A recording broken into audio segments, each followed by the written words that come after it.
This is the Troll Patrol, live with Justin Freakin. Welcome to the Troll Patrol live. It's a freaking Wednesday. We got a whole lot of news to cover. It's a jam-packed show, especially since I kind of slacked off last night. We just did that Trump speech. I was going to do the same thing again tonight. Apparently, Kamala giving a speech out in San Francisco, receiving some sort of award. It's supposedly going to be her first public appearance. However, it's some private gala thing, so I don't know if it's going to be on YouTube. Unlike Trump, who did like a very public rally. Fucking Democrats.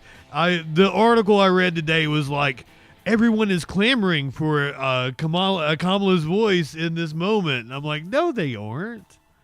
And if that's true, why are you having it at a private gala instead?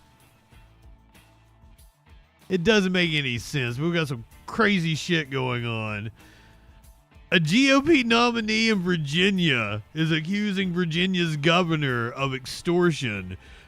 Let me back that up. He's a nominee and he's gay, and apparently Governor Glenn Youngkin wanting to use his gayness to extort him. A representative from Maine is asking the Supreme Court to step in and stop the Maine legislature from censuring her. We got to follow up on the attack from yesterday. U-Haul driver charged in a vehicular incident that left one person dead. A Texas family is demanding answers after a fatal cop shooting back in 2022. I'm going to introduce you guys to the band Kneecap. If you have not heard about Kneecap, they're causing quite the stir in Europe.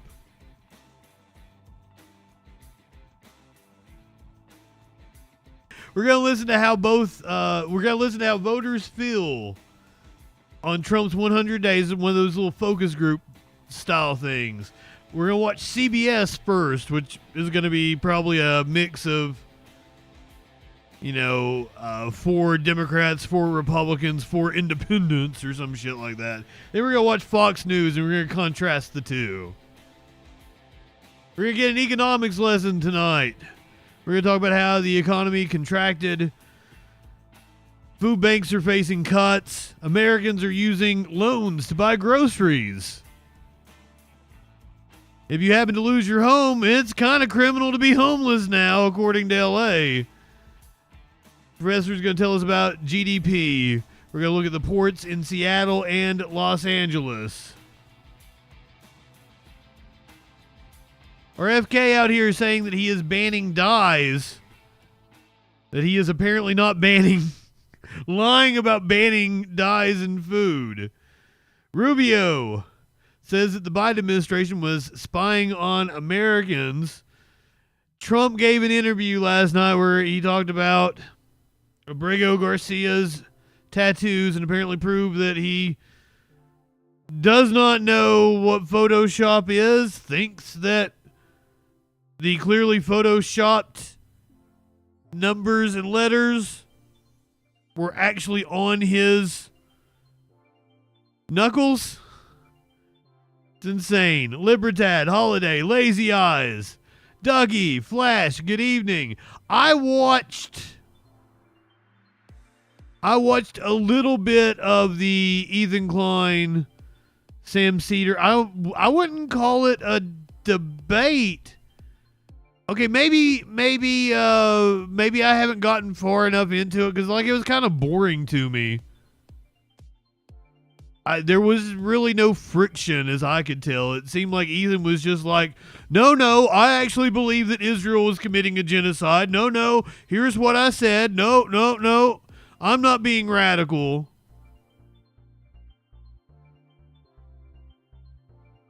Okay, because I was really bored.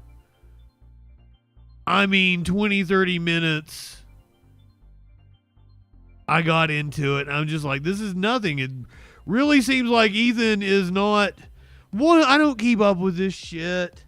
I flipped it over there because I was watching Majority Report when I was eating lunch, and that was about 4 o'clock, 5 o'clock, and Sam mentioned, and because I was behind a Majority Report, and Sam mentioned that he was on with Ethan, or somebody messaged was like, who are you debating at 4 o'clock? So yeah, I didn't see anything good. It was boring to me. Be condemned. I might keep going. It's not my type of content. You guys know this. I like to get off stream and unplug and play video games or watch wrestling. I tune out the politics, to be honest with you. Oh, I wasn't done billboarding everything. Fox has a new, very creepy ad that they've put out. A mural at a pizzeria in New Jersey is causing controversy. The NFL has fined a assistant coach over some sort of prank call. I don't have no idea what's going on, but we'll get the lowdown on that. Plus, former New England Patriots coach Bill Belichick gave an interview to 60 Minutes and it got creepy. All that and a lot freaking more tonight on the Troll Patrol live. Good evening, Ducky. Honestly, like, Sam will probably break it down on Majority Report, and I'll just watch that later, because fuck. I don't give a shit. I don't like the streamer drama. Says the dude that has the title Argue With Me About Politics Now. But you can if you'd like to, because it makes good content. 917-830-4359. Or you can hop in the Discord, just tell me about it.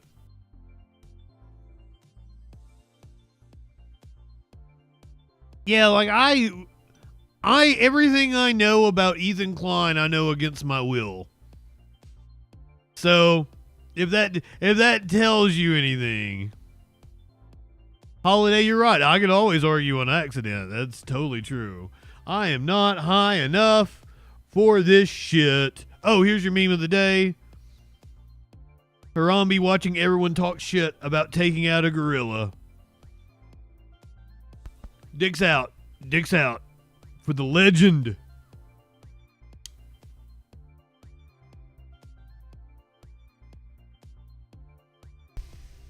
What would I tell you? Good evening. Welcome in.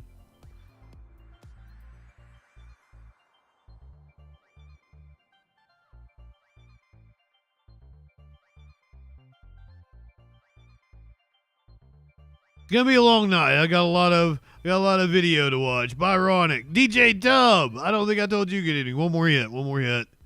Clinically. Yeah, let me hit it again, then we'll get to the news.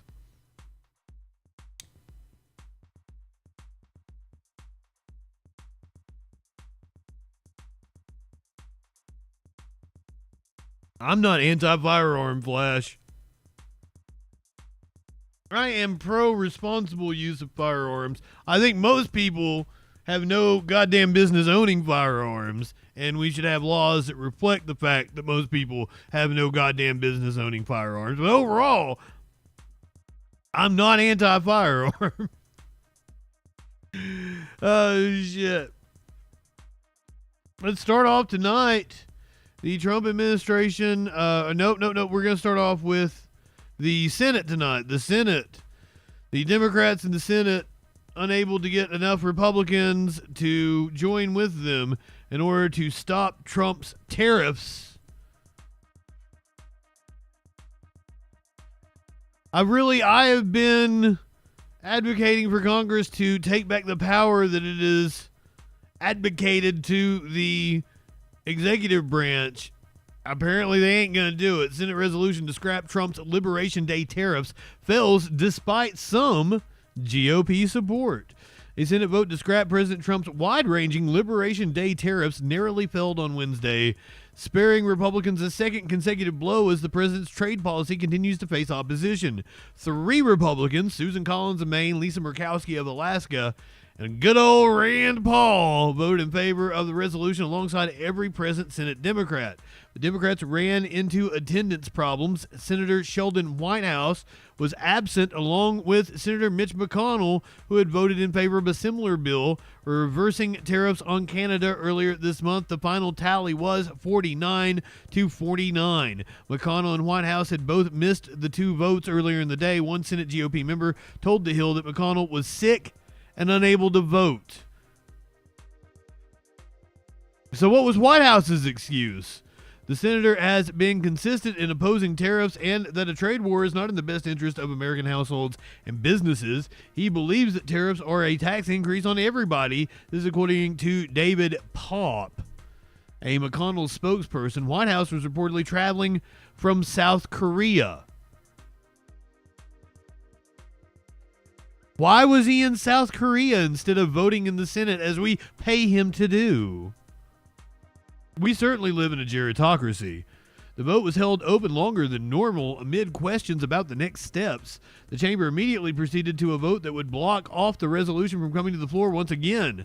Senator Ron Wyden and Paul were the lead sponsors of the resolution.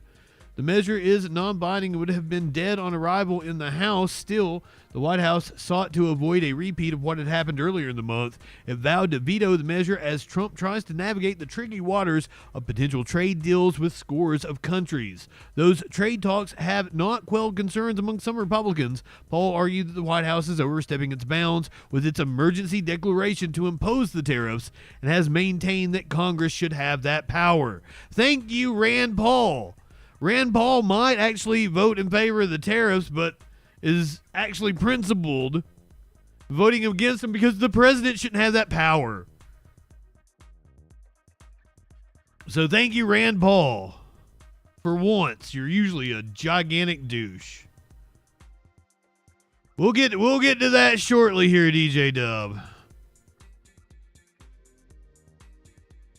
Before we get there, the U.S. and Ukraine have apparently signed on to the long-awaited mineral rights deal. Ukraine and the U.S. on Wednesday signed an investment deal that will give the U.S. access to a key minerals deal after months of negotiations. CBS News senior national security correspondent Charlie D'Agata joins us now. Charlie, what more can you tell us? Well, Lindsay, dang it, D'Agata. First of all, that this is breaking and developing, so a little bit scant on details, and the information that I am getting is... breaking as we were coming on. Framing this at least as part of an investment fund. In fact, they're calling it the United States-Ukraine Reconstruction Investment Fund. One of the sticking points up until now is that the Trump administration had wanted... As I understand it, this really is just a bullshit agreement that we really don't even need any minerals from them. The money raised or the funds raised about this to go against what the United States has already provided in terms of like military assistance to Ukraine and aid to Ukraine from that standpoint. But oh shit, Globus the Elder raiding in with 54 trolls who are not high enough for this shit. Welcome in, Raiders. I am JustinFREAKIN. We find out what that news be doing Sunday through Thursday, 8 p.m. Eastern. My friend Globus, thank you for the raid. If you're not familiar with me, allow me to play you this little ditty. Go ahead, light one up, tip one back. It's all right to have a little fun before you hit the sack. I'm JustinFREAKIN. All we're establishing is this guy's wicked, sick aesthetic. Not high enough for this shit. I guess I gotta thank Matt Walsh for introducing me to JustinFREAKIN. Hey there, y'all. We're about to get stupid, locked into what that news be doing. Fu Manchu and a slick bandana, colder than ice, smoother than Santana. Audio, video, chat and calls. Right-wing nut jobs haunt the halls. What you wanna watch? Hey, what you think? And there's only one choice. It's JustinFREAKIN. The guy's, he's a formidable voice in the call. Light one up and tip one back. It's a right to be high. Let's grab a snack. It's fucking dudes, quit panic, attack, and play your cards right and get a titty slap. Jump in Discord, have some fun. The man will talk to everyone. Get high and try to debate. When shit pops off, chat thinks it's great. What do you think you're doing? Join the troll patrol. Wherever discourse is brewing, he gives it that southern drawl. So let's go ahead and bring in Justin. Hey, Justin, how's it going, brother? First of all, I want to say you're poser South. I'm in Alabama. I'm the real South. Okay, all right. So why don't you tell us what it takes to be a man? Well, I don't know. I'm in Alabama and I'll fuck a man in a dress. Why won't you fuck a man in a dress? Are you that insecure that you won't fuck a man in a dress? That's fantastic. So you're okay with that, right? Yeah, why wouldn't I? Good. Right-wingers are morons. Like one hit and hit one back on one more clip before we hit the set an alert when that shit goes live. Social fucking support and hit subscribe. Light one up and take a hit. He does no harm, but it takes no shit. He's the last one standing when the ship is sinking. Let's take another rip for JustinFREAKIN. Light one up, tip one back. I'm JustinFREAKIN. Not high enough for this shit.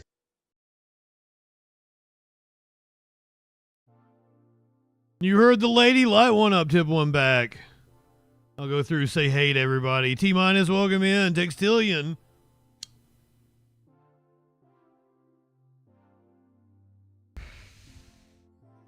Crix, Zamzon.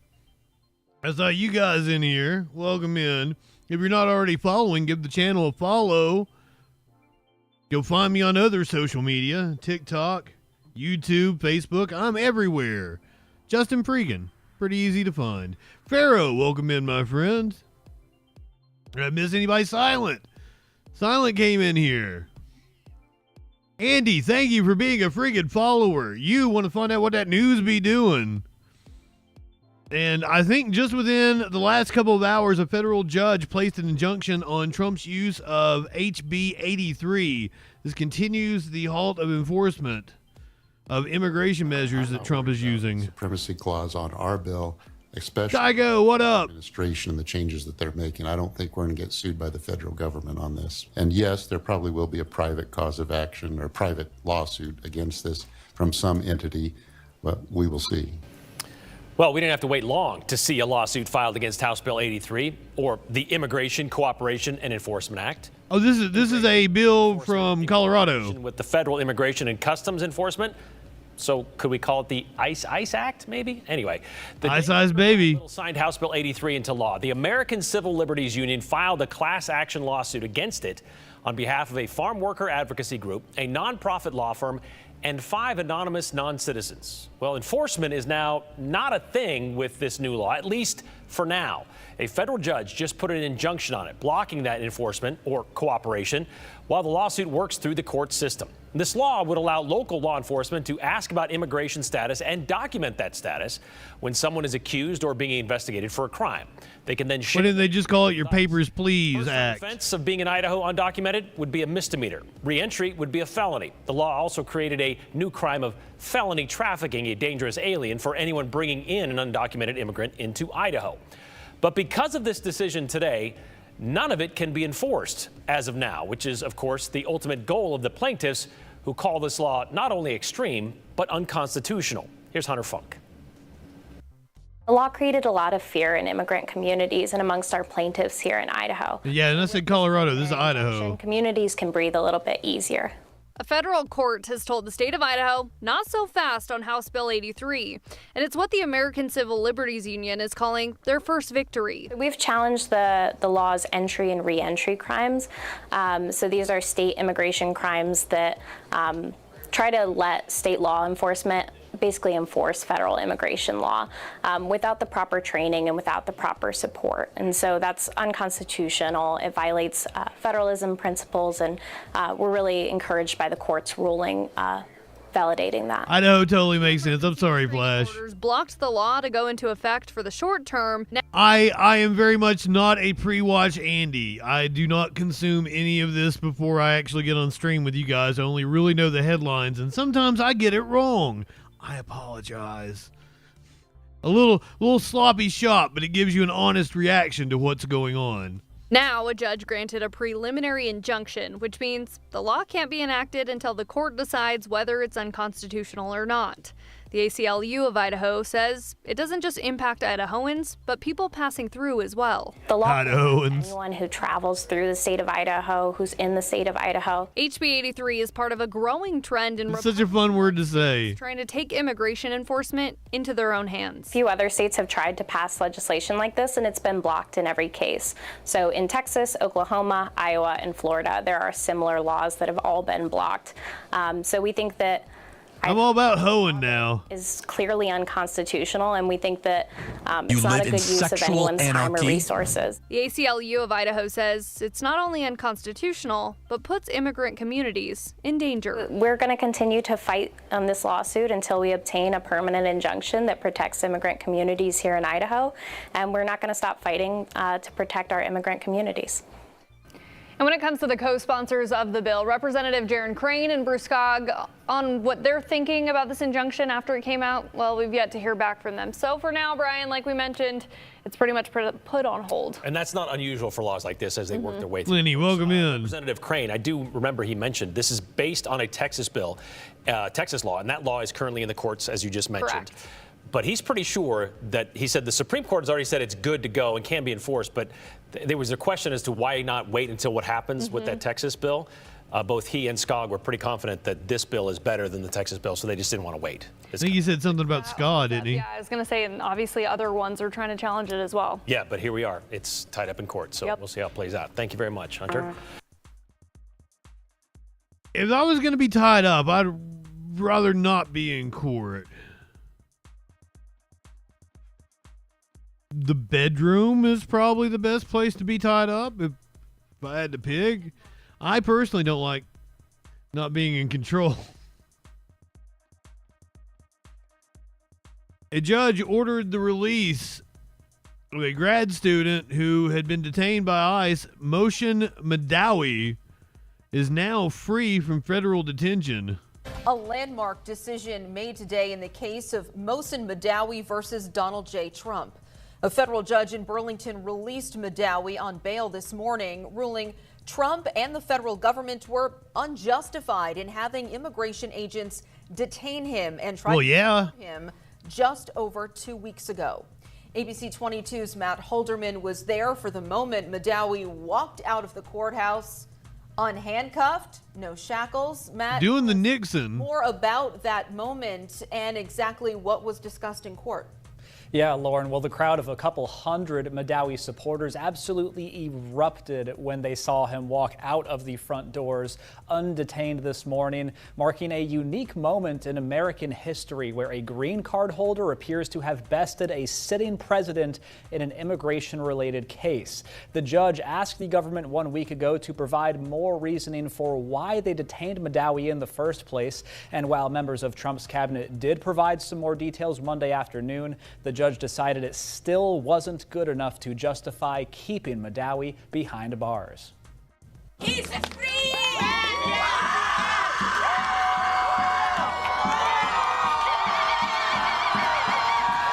A celebration outside. The man who committed no crime was in prison. Morning as Mohsen Madawi walked out the front doors a free man just over 2 weeks after being suddenly detained by federal immigration officials. To President Trump and his cabinet, I am not afraid of you.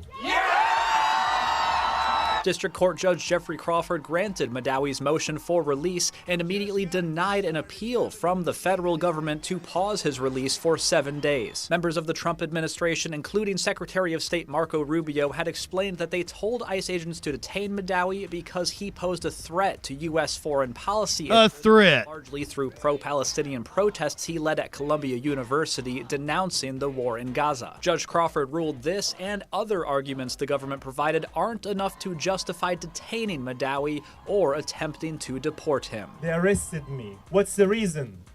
Because I raised my voice.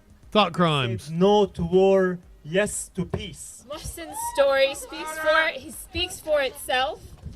He's a man of peace. The judge saw it. He looked very clearly at the law. and it was no question. Madawi concluded by reminding his supporters of other university students similarly detained by the feds in recent months, like Ramesa Ozturk and Mahmoud Khalil, who still remain in prison. He says their goal going forward should be continuing to rally for peace and for their releases too. Yes, you might think I am free, but my freedom is interlinked to the freedom of many other students, including Ramesa Ozturk and Mahmoud Khalil. Where we go from this, we have to mobilize, we have to organize, we have to invest in peace and center compassion and empathy, and we have to divest from war and hate. And although today's ruling will undoubtedly go down as the biggest moment, give that man citizenship, run for office. Over just yet. Madawi's attorneys say the court still hasn't granted him full habeas relief, and they plan on returning to get that relief, along with getting Madawi precluded from any future detentions and having the case vindicated from his record. For now, reporting live in the studio, Matt Holderman, ABC 22. But don't give him any ideas, Flash. Flash in here trying to tell the feds how to get more fascist on them. Last night while we were on air, Trump gave an interview to ABC. I guess maybe this was before the rally and then they aired it after. Michael, welcome in. He made it very clear that he thinks the image of Abrego Garcia's knuckles actually have MS-13 on them, and not that somebody put that as Photoshop, as like, this is what his tattoo means. And this footage is wild. And on his knuckles, he had MS-13. There's a dispute Well, over wait a minute. He had MS-13 on his knuckles tattooed. Oh, he had some tattoos that are interpreted that way. But let's move on. Wait a minute. Hey, Terry. He did not have the do that. letter MS-13. It says MS-13. That was photoshopped. So let me That was photoshopped, Terry. You can't do that. Hey, they're giving you the big break of a lifetime. You know, you're doing the interview. I picked you because, frankly, I never heard of you, but that's okay. What? Terry, but you're not being very nice. He had MS-13 tattooed. We'll agree to disagree. I want to move on to something else. Terry, do you want me to show you the picture? Well, here's the, like, it's clearly Photoshop. You say it's badly done, Lenny, but I don't, like, it was not done to look like he actually had MS-13 on his knuckles. Does anybody need to see the picture? I think they show it here in a second. If they don't, I will pull it up. I think it was Photoshop. Well, here we go. Don't Photoshop it. Go look at his hand. He had MS-13. He did have tattoos that can be interpreted that way. I'm not an expert on them. I want to turn to Ukraine, sir. Terry, I want to get to Ukraine. No. He had MS as clear as you can be, not interpreted. This is why people no longer believe the news, because when it's he was fake photographed news. in El Salvador, they aren't there. But let's just go on. They aren't there when he's in El Salvador. They weren't there, but they're there now, right? No, but they're there in now. your picture. Terry, Ukraine, sir. He's got MS-13 on his knuckles. All right. Okay? Well, we'll take a look at that. You do such a disservice. We'll take a look at that, Why don't you sir. just say, yes, he does, and, go on to something else? It's contested. This is what he's talking about. Somebody put the MS-13 on the picture. Now that I look at it, it does kind of make it look like they tried to Photoshop that on to his knuckles. I thought they were just, obviously there to say that the marijuana means M and smiley face means S, and for some reason a skull means 3.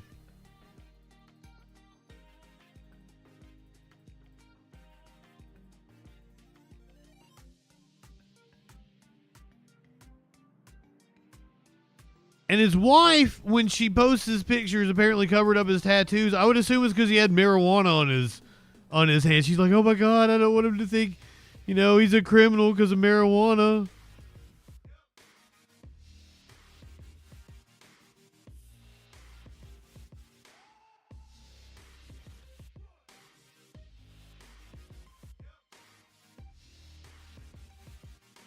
this is wild. This is wild. This is what we're having to live through here. Not only are we arguing about his tattoos, Trump says he could bring him back if he wanted to.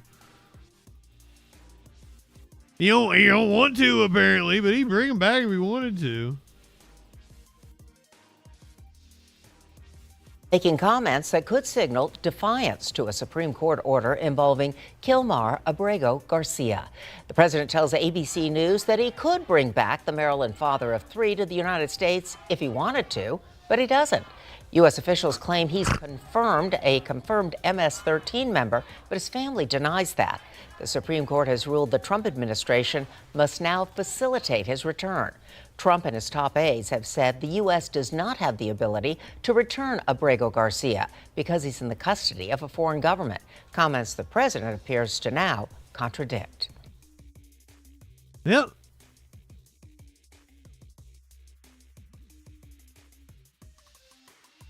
Meanwhile, we've got more people, despite, court orders halting these deportations, halting the use of the Alien Enemies Act. We have an Uber Eats driver who apparently was deported after they made the wrong turn. In a democracy, there must be access to people in detention. Access is really important so that people don't disappear, so they aren't deported in the middle of the night without ever seeing a judge. In January, Ricardo Prada Vazquez reportedly went the wrong way while delivering a food order, accidentally driving onto the one-way toll road that connects the U.S. and Canada by mistake. After crossing the border, he was taken into custody by U.S. Customs and Border Patrol authorities and deported to El Salvador.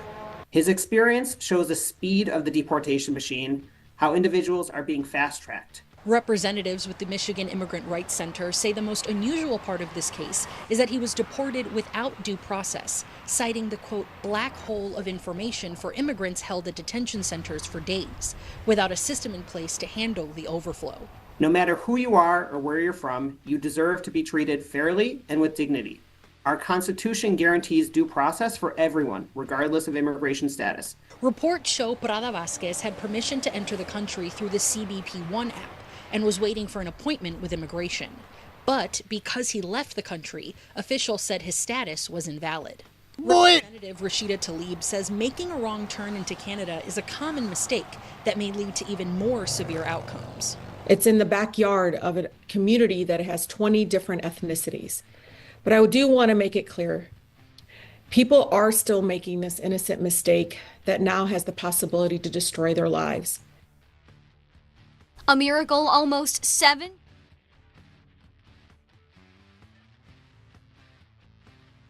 Insanity in this country. There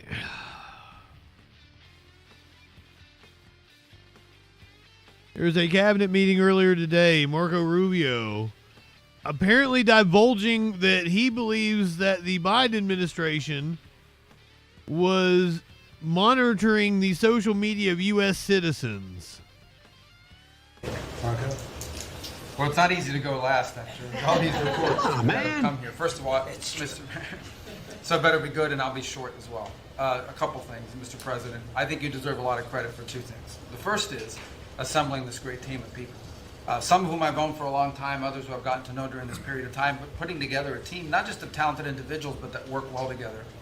It's something never going to be reported on in the media or fully seen, but it happens every single day. I mean, is he talking about like January 6th people or something? Because that's evidence. And because of Secretary Kennedy, I'm afraid to eat anything. So. Oh yeah, we're gonna get to Kennedy here in a second. Tootsie Rolls are okay in moderation. But it's a great team. And here's the second, and I tell this to people all the time. This is incredibly rewarding service, and you hear it in everyone's voices. Traditionally in the past, and it's one of the problems we got in as a country, is presidents would say, okay, let's go do something, and then they would have to do a study, and then a study on the study, and then a long internal deliberative process, and by the time you got to it, it was too late, or somebody had forgotten it. In this administration, you know the direction because you know why you were elected. The American people elected you very clearly, and basically it's measured, I used to say by days and weeks, now it's measured by hours and minutes, but action is happening. And that's what people want to see. And I'm going to talk about foreign policy in particular because I'm not sure this is fully appreciated. This president inherited 30 years of foreign policy that what was an built ass kisser good for the world. In essence, the decisions we made as a government in trade and foreign policy was basically, is it good for the world? This is the very definition of sycophant. And under President Trump, we're making a foreign policy now that's, was it good for America? I was appointed by you and confirmed by the Senate to be the head TMS, welcome of the United in. States Department of State. Not the World Department of State, not the Global Department of State, the United States Department of State. And what that means is our foreign policy is guided by three things. Does it make America stronger? Does it make America safer? And does it make America richer? If something doesn't do one of those three things, and hopefully all three of those things, we're not doing it. Now, we went out and hired a... You're doing the exact opposite of all three of those things. Luckily, they were free. They're called the Department of Government Efficiency. And they helped us do a couple things. Number one is our foreign aid. We were funding some crazy stuff. Crazy stuff.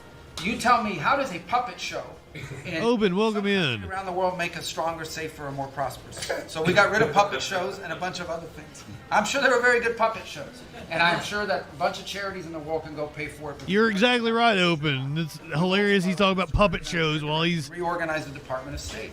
We had doing his little puppet show. Offices that didn't even know they existed themselves, not to mention the rest of them. I'm sorry, not ass kissing. He's felching Trump. Empower our embassies and our ambassadors and our regional bureaus to do what many of them signed up to do. And we have a great team of ambassadors you've appointed. They're coming online every single day. Very talented people. Very talented people that are involved. Something else we got out of the business of, wasn't widely reported, or maybe it was. We thought the sucking noise was how bad the administration was, but it was just to censor Americans. Marco Rubio with his head By the way, all the way up Trump's ass. I'll leave it up to you. There's one person at this table today who had a dossier in that building of social media posts to identify them as purveyors of disinformation. We have these dossiers.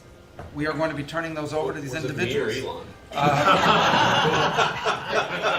We can follow up with the media. So there was the revelation, the dossiers at the Biden administration, purveyors of misinformation. At least one person at this table today who had a dossier in that building of social media posts to identify them as purveyors of disinformation. We have these dossiers. We are going to be turning those Julie, welcome in.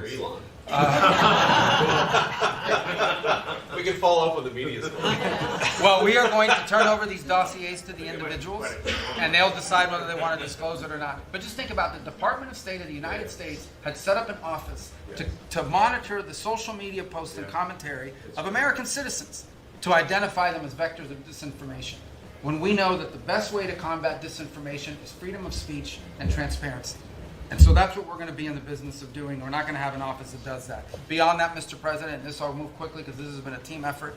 We have gone to countries all over the world. Yeah, it sounded like they were just like... To the United States, you need to take back your people that are here. And I don't even know what he means by monitoring, right? Beyond that, and I say this unapologetically, we are actively searching for other countries to take people from third countries. So we are actively, not just El Salvador, we are working with other countries to say, we want to send you some of the most despicable human beings to your countries. Will you do that as a favor to us? And the further away from America... Yeah, we literally just saw them arrest somebody for protesting in the previous story. Now, Rubio mentioned RFK, said he's afraid to eat anything. Now that RFK is in charge, telling him about all the shit inside our processed foods.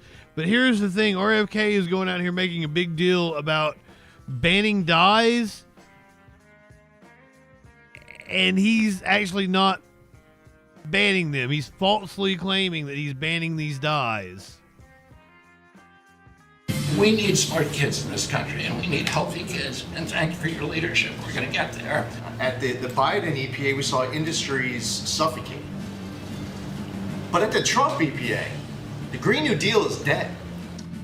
Welcome back to America Decides. In sequence, that was Health and Human Services Secretary Robert F. Kennedy Jr. and EPA Administrator Lee Zeldin talking during today's cabinet meeting about what they regard as either their agenda items or their accomplishments under President Trump. Alex Tin and David Schechter are following each of these issues. I'm going to start with Alex here with me on health. Alex, RFK Jr., the Health and Human Services Secretary, talked about something that has been set in motion by the administration. He described it as a ban on petroleum-based dyes. It's not quite a ban. Explain what's happened and what may happen. Yeah, I mean, let's be clear about this, right? There are only 2 food dyes that are almost never used in the food supply these days that are actually supposedly going to be banned. That was in an announcement from the Food and Drug Administration a couple days ago.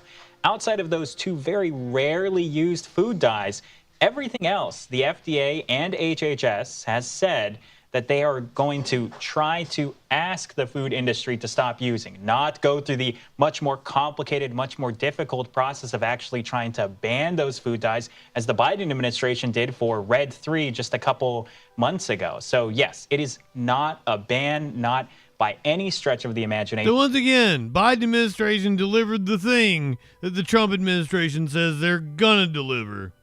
And that's something that's frustrated a lot of advocates in this space because they've been calling for a ban of these food dyes for so long. And they were supportive under the sort of banner of Make America Healthy Again, the MAHA thing. Is this a instance where that advocacy is running into some of the same industry roadblocks? I am not high enough for this shit. Yeah, I mean, look, it depends on who you ask, sure, right? Of course. But it is interesting because some of the folks that I talk to, both at the FDA and industry, say that they're at an interesting point now where in some ways everyone can have their cake and eat it too, right? You know, the industry gets to say that, look, we're complying with this request from the Trump administration, but they don't actually have a hard deadline they have to meet. So, you know, a lot of companies, they can take their time to actually try to remove some of these artificial dyes, and maybe and part some of that won't. might be in response to consumer choices and preferences. Exactly, right. You know, we know that a lot of companies have already been phasing out some artificial dyes. And of course, the reason that advocacy groups are so frustrated by it is the reason that you want to ban on these dyes in the first place is not because of those companies. It's because of all the smaller food manufacturers, you know, the people that are making the generic cupcakes that at your local grocery store that don't necessarily have to follow consumer preference and maybe are slipping in a couple food dyes into those, you know, Easter cupcakes you buy once a year. Alex, there's lots to cover in this space. You cover it well. I guarantee you'll be back. Okay, Flash asked me earlier if I saw the video that Trump played yesterday during the rally. I did. We had played it before on the show, but if you had not seen it, we covered the Trump rally from Michigan yesterday. He was in Michigan for a announcement about a fighter jet. This was the video that he played that we didn't get to see. Of the worst are being sent to a no-nonsense prison in El Salvador. Why don't you watch this? Watch this. Take a look.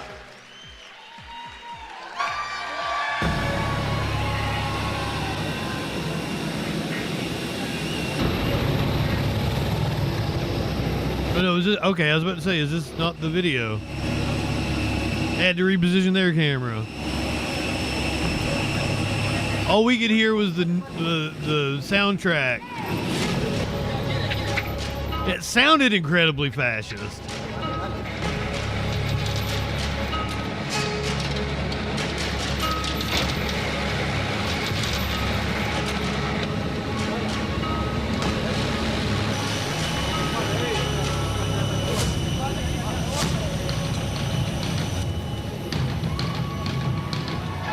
Yeah, he paused his rally right in the middle to play this video.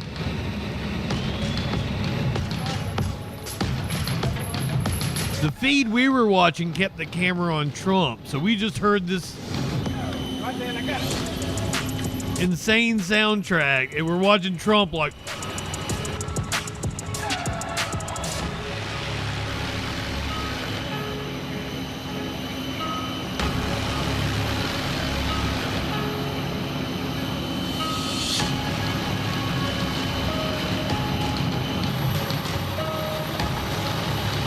Sir, welcome in. It's meant to be chilling.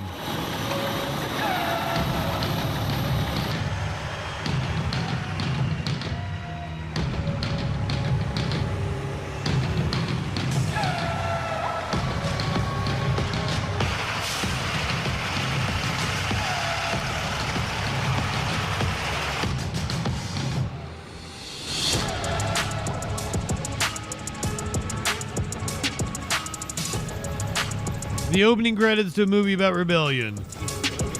Ooh, wow!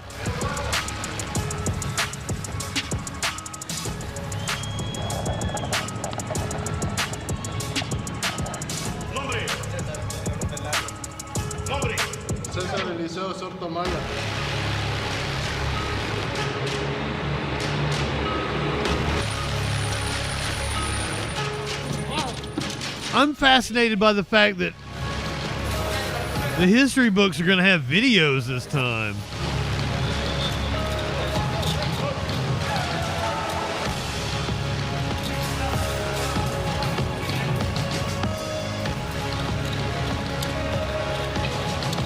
I mean, we only saw like pamphlets and shit from the German Holocaust. And people's grandmothers cheering for it at rallies. Insane. Yeah, listen to the crowd.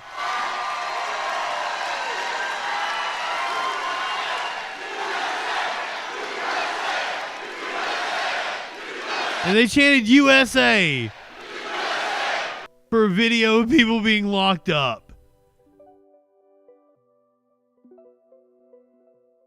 But that was yesterday at the Trump rally in Michigan. He was in Michigan for this announcement about a fighter jet, which caused Gretchen Whitmer to fucking thank him on social media. I think she has lost all credibility if she is wanting to run in 2028. She hugged him. She hugged him yesterday. Here they are. These are the new fighter jets that will soon be coming to Selfridge Air National Guard Base in Macomb County. Yesterday's announcement by President Trump drawing cheers at the base, but also from those who live nearby. Will Jones is live with Governor Gretchen Whitmer of Michigan hugged Trump. She is supposedly a favorite to run for the Democratic nomination in 2028. Hugged Trump, thanked him on Twitter for this. They're storing what, 2 F-15s at this base? That's all it is? reaction that some folks who've been hoping that this would happen. Will, good evening. Hey, Kimberly, Selfridge Air National Guard. Big Gretch. Massive footprint here in Harrison Township. There were concerns about the future of this space. Now those concerns are gone. It's my community. I like to see good things happening. Always, especially for the base. For Harrison Township residents, Selfridge Air National Guard Base is part of life. So I live in the water, and it's a landing strip, so I can actually see the color of their hair sometimes. That's how close it comes. Residents say they have seen the changes at the base over the decades. I remember watching the fighter jets take off, and then the military slowly withdrew. Which is why residents are thrilled about a new fighter mission coming. Oh, that's great news. Great news for everybody. President Trump alongside Governor Whitmer announcing Tuesday 20 F-15EX fighter jets. I mean, that is true. Selfridge was set to lose the 8. She did have a bunch of nut jobs try to kidnap her, what, in 2020 or 2021? However, she has positioned herself as being a fighter against Trump. 10 fighter mission without a replacement. We get these guys from the base. They come in almost every single day. At least Monday through Friday they do. Over at Jane's Bridgeview Bistro, not far from Selfridge. Right now, if you can hear that buzzing in the background, we've got a new floor, new carpet, new tile going in there. Renovations are in the works in the interior and exterior. Owner Jane Sehan is happy to see more investment in this community. I think it's excellent for the community. I think that, it's going to bring additional jobs in. So here's what's happening next. The new fighter jets won't arrive until fiscal year 2028, and there's still a lot of work that needs to be not even going to arrive until 2028. Fighter jets. We're live in Harrison Township. Will Jones, Local 4. Really exciting news, though. Okay, Will, thank you. Well, one of the people most excited about the new fighters is, of course, Macomb County Executive Mark Hackel. He appeared live on our morning show today and said the timing is truly remarkable. I can't help but go back. Remarkable. You'd think, the politics wouldn't be in favor of this. Last 4 years, we had everything politically aligned. You had a president who was a Democrat, you had a governor who was a Democrat, you had the House and Senate, both at the national level, even at the state level, and we still couldn't get this to get done. And yet the governor said, you know what, I'm the governor on behalf of the state and everyone. I'm going to put my partisan issue aside to try to figure out how do I go to Washington, talk to the president, and get him to recognize this. And he did. I got to believe both are probably taking criticism come, from the extremists on both sides of the party. But like us. I got to tell you, I cannot believe this actually happened and how it happened. And for those two to come together for something this important, credit to them. And this is how politics should play out. And speaking of the governor, I had a chance to speak with her last night about Selfridge and her cooperation with the president to get this job done. If you snap the QR code on your screen, it'll take you right to the article containing the video of our full conversation, or you can find it on the local news page of our website. Just go to Click on Detroit. This is her greeting Trump as he landed in Michigan. With a hug. By the Governor Whitmer there, meeting President Trump at the tarmac, and then is going to be talking with other military members as well. You can see just how windy a day it is. By the Governor. Nice hug. Governor Big Whitmer grits there. Meeting. So yeah, they had that announcement at the base before Trump held the rally later on in the evening that we watched. This is from the announcement where Trump actually brought Gretch on stage with him.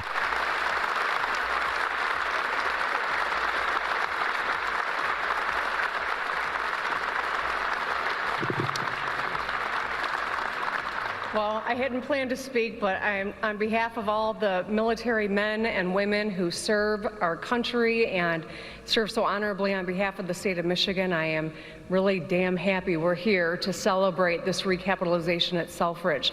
It's crucial for the Michigan economy. It's crucial for the men and women here, for our homeland security and our future. So thank you. I'm so grateful that this announcement was made today, and I appreciate all the work. Thank you. That's Big Gretch.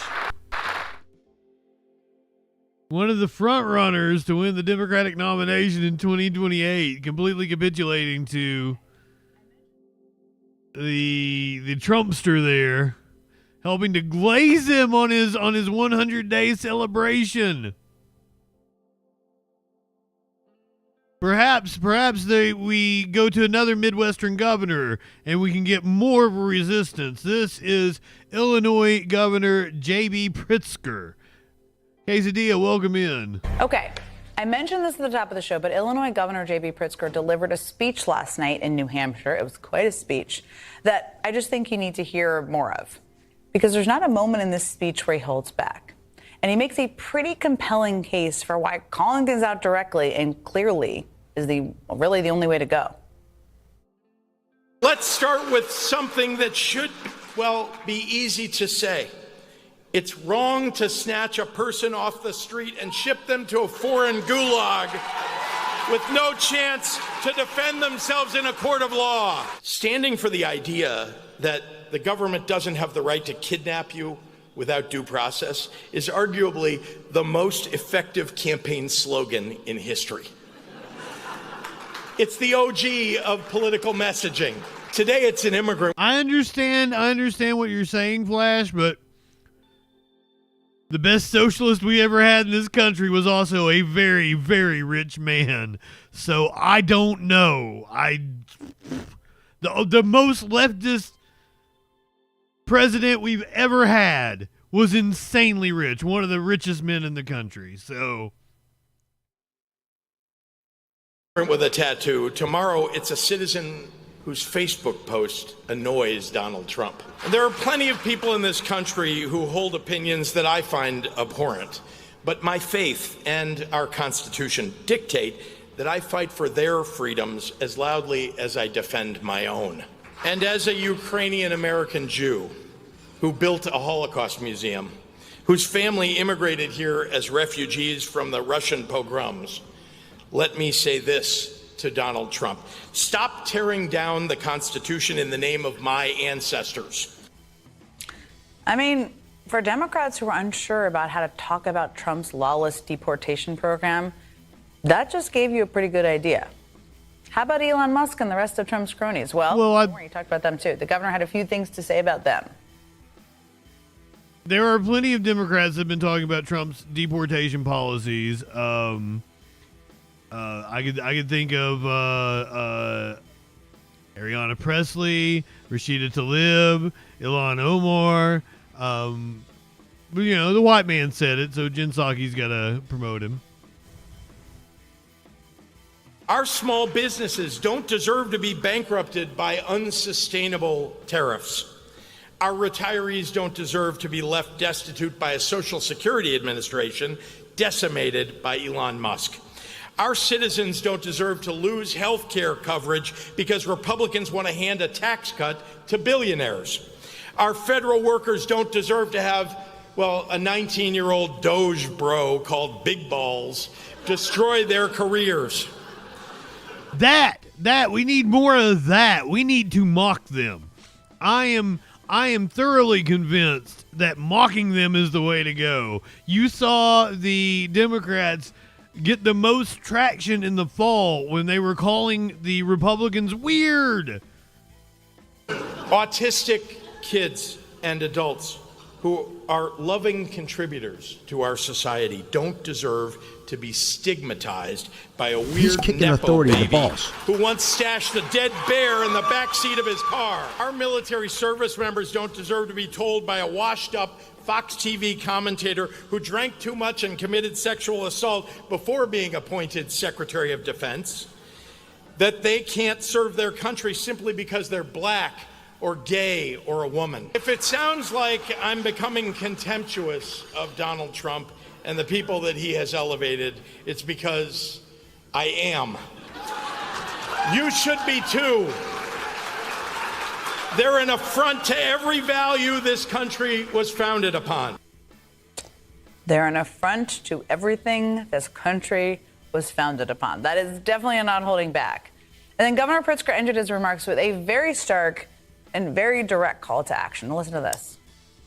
When we emerge from this, and we will emerge from this, our democratic agenda must be bold and our ideas fearless. We must be willing to slay sacred cows and allow the courage of our actions to match the immediacy of our words. And we must deliver on that agenda for working families and for the real people who truly make America great.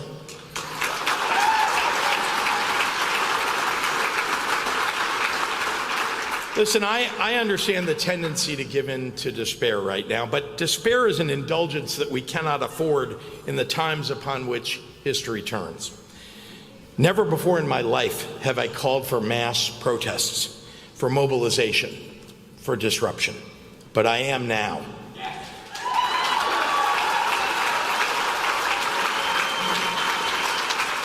I like him a lot more now. I didn't know he said all this shit. I was all right with him before. Know a moment of peace. They have to understand that we will fight their cruelty with every megaphone and microphone that we have. We must castigate them on the soapbox and then punish them at the ballot box. These Republicans cannot know a moment of peace. I told you you'd want to hear that speech. You're not going to want to go anywhere because Illinois Governor J.B. Pritzker joins me next. And joining me now is Illinois Governor J.B. Pritzker. Governor, it's great to see you. That was quite a speech last night. We've been trying to play parts of it for the audience. I just wanted to start by asking, I mean, in my experience with big speeches like this, they kind of come from a fire in the heart of the person delivering them about something they really want to get off their chest. What did you tell your team who wrote the first draft about what you wanted people who watched it to take away from it? Thanks, Jen. And look, let me be clear. We're in a perilous moment in this country. There is, tumult around everyone in this country. We've had our economic rights taken away. We've had our civil rights taken away. And it's only been 100 days. And it's time. People have to stand up, speak out. And I wanted my team to make sure that what we're conveying to people is that they do have power, even in this moment when they feel powerless, where there's a Congress that has given in entirely to a president who's frankly taken us off the rails and who lied to the American people when he ran and won in November. He told us he was going to lower prices for people. He told us that he was going to make the world a safer place, that he was going to bring peace in Ukraine, And the fact is he's done none of those things, and indeed the opposite of that. Now what he's doing is raising prices and taxes on middle-class Americans, working-class Americans, in order to give a massive tax cut to the wealthiest people in the country. So when you don't control Congress, when you don't control the White House, and people are feeling helpless and powerless, it's time for people to mobilize, and I wanted people to hear that they do have power. Maybe you just answered my question, but there was a very powerful call to action. We've played this in your speech, mass protests, mobilization. You also say the reckoning is here. What does that mean? How should people understand that? Well, that was specifically about what we as a Democratic Party need to be doing, that we can't be a party of do nothing, of not getting things done for, again, the people that we care the most about, the people that we're focused on. That's working families, right? The middle class, working class, the most vulnerable in our society. It's important to us to stand up in this crisis and to speak out and, again, push back. And so, hyper important for we as Democrats to recognize this is the moment where we need to convey to people what we really stand for. It didn't do a great job of it, frankly, in the last election, and that's why we didn't win as Democrats. Boy, howdy. It's time to speak out, and then, very importantly, we have to deliver for the American people. And I think, frankly, in the states, and you've seen states where there are Democratic governors, not just me, but lots of Democratic governors around the country, we've been Gretchen Whitmer for the people of our states, but we need to do this on a national level, and the Congress isn't getting the job done. Indeed, now it's controlled by MAGA Republicans who are taking us backward.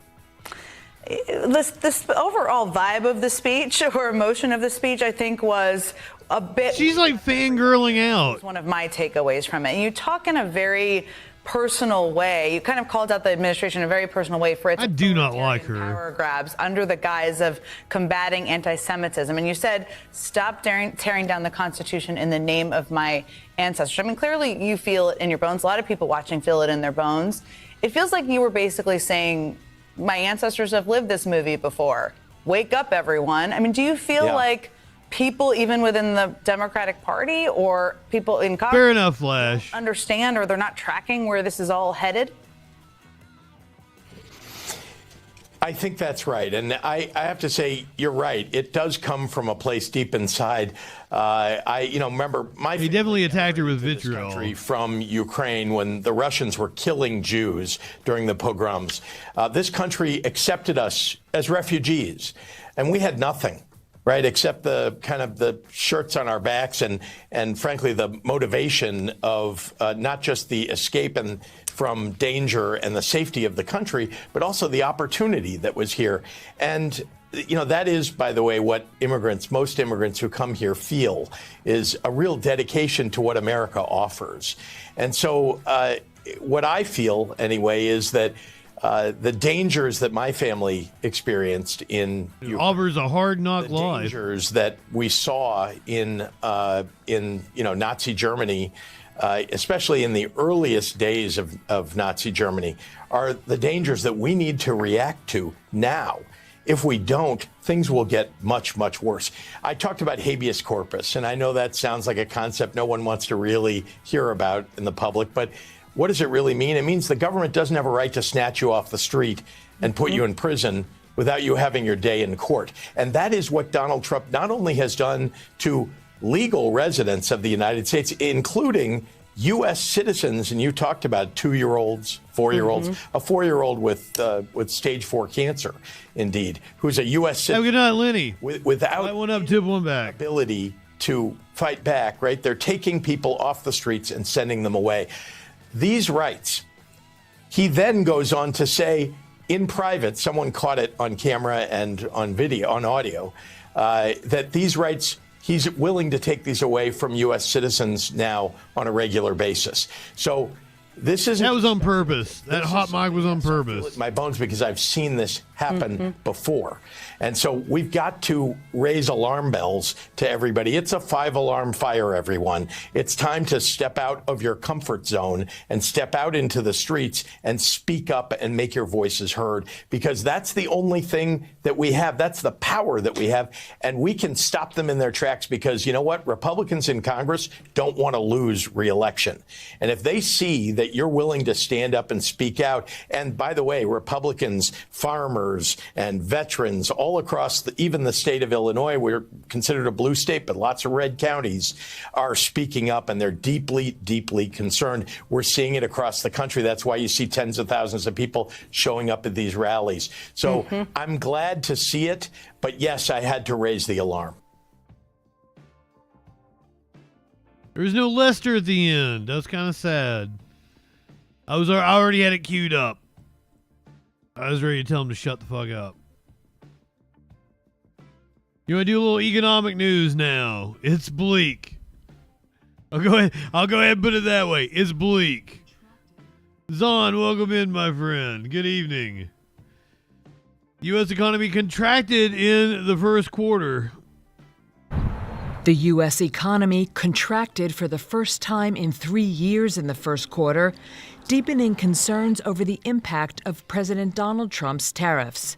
The negative GDP figure out Wednesday reflected a flood of imports as businesses raced to avoid higher costs from U.S. tariffs, underscoring the disruptive nature of Trump's often chaotic trade policy. The Republican president deflected blame for the unexpected contraction and said in a Truth Social post that Americans should be patient and that his tariffs would eventually lead to an economic boom. The Commerce Department said U.S. gross domestic product, the value of all goods and services, decreased at an annualized rate of 0.3%. That fell short of the 0.3% increase forecast by economists polled by Reuters. The reading came a day after a separate Commerce Department report showed the goods trade deficit surged to an all-time high in March. Imports jumped at a more than 40% rate, the largest rise since the third quarter of 2020 when the nation was in the throes of the pandemic. That obliterated a modest rise in exports, resulting in a large trade gap that chopped off a record 4.8 percentage points from GDP. Wednesday's report also reinforced Americans' growing disapproval of Trump's handling of the economy as he marks 100 days in office, with consumers' inflation expectations rising.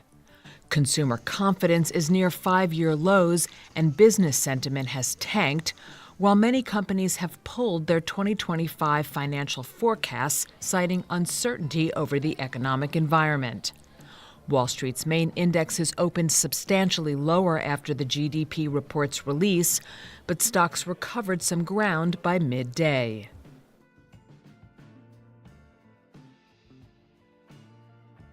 Smokey and Socks were cuddled up together, so I didn't want to disturb either one of them. So I went and got you a Maynard. He was eating. He's very upset.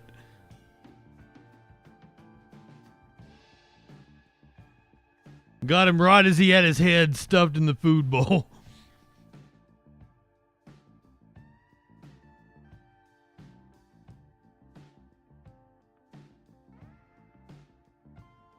Maynard is about 7 or 8, probably.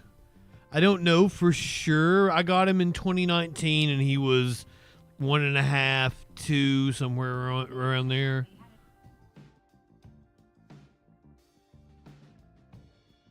He's a big old boy, that's for sure. They mentioned GDP during the Reuters piece we just watched. Let's listen to an MSU Denver professor providing the perspective about U.S. gross domestic product. The U.S. economy had its worst quarter since 2022 as President Trump's policy changes certainly stressed consumers and some businesses. New government data on the GDP shows the U.S. economy shrank from January to March. Maynard James Kitten. Biden. That's not Trump, because we came in on January. This is quarterly numbers. Come on, man. Joining me now to talk more about all of this is Alex Padilla, the chair and professor for MSU's economics department. Thank you so much for being with us. Thank you for having me. Yeah, we so appreciate your insight you're going to share here with us. We're hearing a lot today about the GDP. Can you explain what that is and why that is so important? Yeah, so the GDP is the gross domestic product. It's basically how much goods are being produced within the country during a given year. But the government use how much goods are actually being sold in the country within a given year, minus the imports. And it does matter because it gives us a sense of how healthy our economy is. And it gives us how well our consumers are, our investors are, and what's happening in terms of employment, and can give us some prediction about the impact of specific policies. With the recent tariffs put in place, do you think that's already had an impact on shrinking the GDP? Yeah, so what's happening right now, I will not put too much weight on that number for the simple reason that actually the GDP negative number is due to the fact that in March and February, consumers basically rushed to buy a lot of goods and services, businesses rushed to buy a lot of raw materials and equipment because they're in anticipation of the tariff. Does that increase the number? Huge number that comes where as a almost 5% negative impact on the GDP. Now, again, economists have this way that says imports should not count against the GDP because actually we count the imports to some extent in consumer spending and inventories. The problem is that the government is very good at calculating imports, it's very good at calculated consumption, consumer spending, but they are not so good at calculating inventories. So when you look at the inventories numbers, they track slightly below the growth rate of imports, which explain actually what's happening on the negative impact. Okay, makes sense. Thank you for breaking. No, it didn't. Everyone, of course, is talking about the Federal Reserve. Will they? It didn't for me. It didn't for me because I don't know shit about fucking economics. I think most of these people say they know anything. They're just making it up. I think the economy is completely fabricated. It's all Steiner math out here. You take your 33 and a third chance minus my 25% chance, and you got an 8 and a third chance of winning. But if you guys say he made sense, I'll go with it. Reduce these interest rates? Do you think that they will as we move forward? Well, economists don't have a crystal ball. And the target of inflation rate for the Fed is about 2%. The latest data where we have is about 2.3%, which is below the 2.5% we had in February from year to year. On a monthly basis, the prices are pretty flat. But again, there's this anticipation of a tariff that will raise the prices. If you decrease the interest rate, you are going to encourage consumers to buy goods, which could actually trigger against inflation and release a lot of problems. So we'll leave that to them and let them figure that all out for us, right? Well, thank you so much, Alex Padilla, for being with us and sharing. You seem pretty optimistic.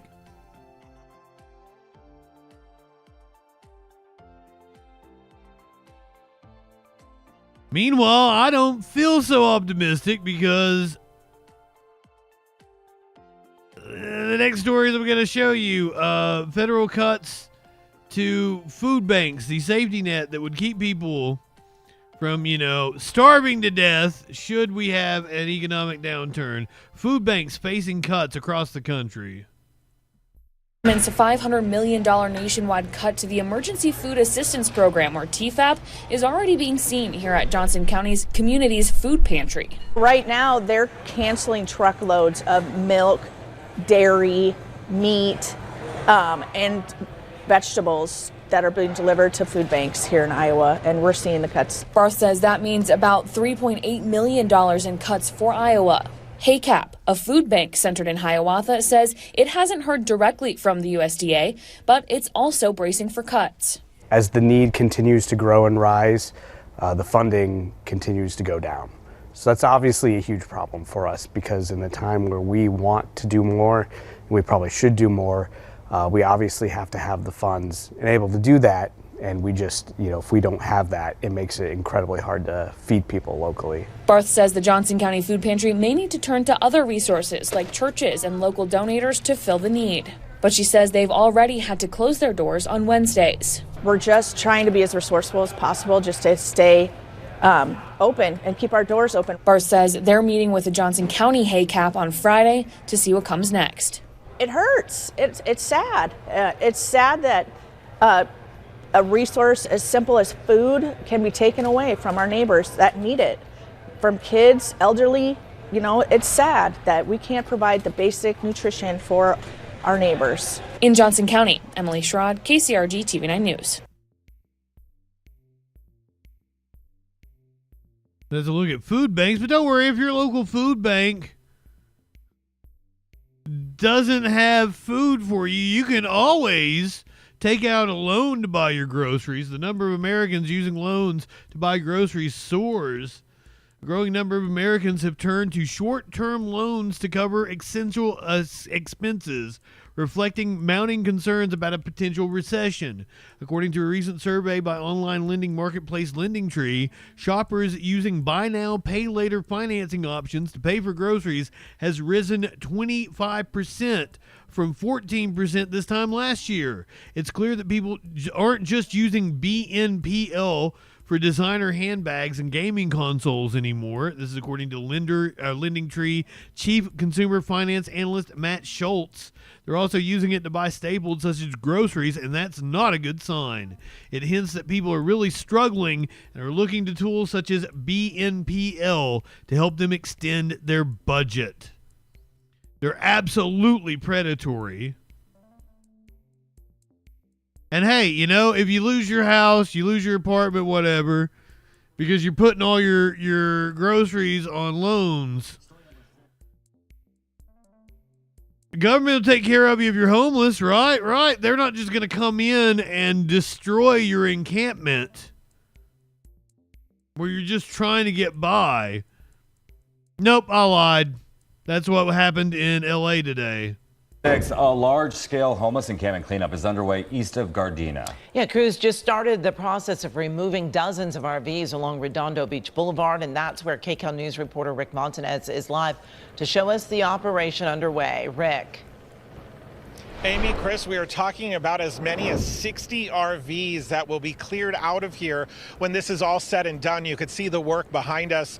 There's a lot of activity here on Redondo Beach. 60 RVs. Main Street, and in fact, one of those RVs getting towed away as we speak. The cops are laughing. It's just a lot happening, but there's also a lot happening for the people who live here in terms of outreach workers who are here to offer their assistance. This is not a surprise operation, according to LA County Sheriff Robert Luna and LA County Supervisor Holly Mitchell. I spoke with both of them this morning, and they say outreach workers have been here for over a year, connecting with people, trying to find which resources they need to help them into transitional housing. They expect to clear, as I mentioned, 60 RVs over the next few days.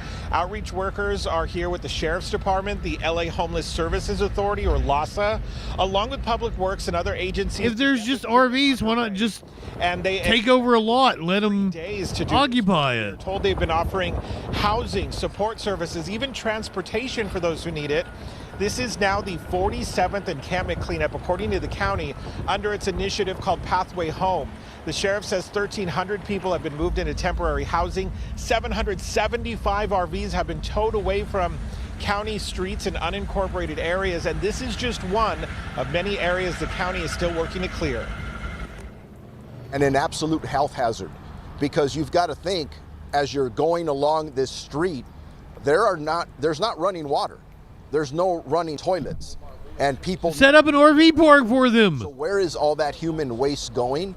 Not to mention whether it's drug paraphernalia that we find out here. There it is. This is not where you want people walking around.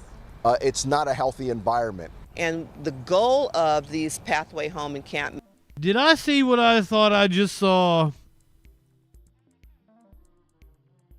Do you see that on his badge? Do you see how it's bent?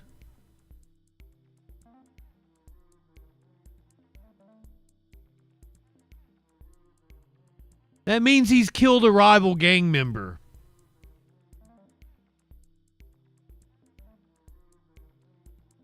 The environment. And I'm not joking. These Pathway Home encampment removals is to help transition people all at once, all at the same time, either into a motel or if we've done a master lease in an apartment building, to transition them as a community, given the fact that they've been living in community.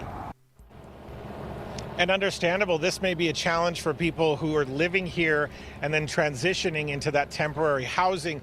The county says for anyone who refuses to take them up on their offer, well, they still have to clear out of here. The RVs will still get towed away, but they say outreach workers will continue trying to offer those resources to get people the help they need. Reporting live near Gardena. What do they mean by temporary housing? Yeah, we got to have those resources to help these people out. That's for sure. Okay, Rick, thank you so much.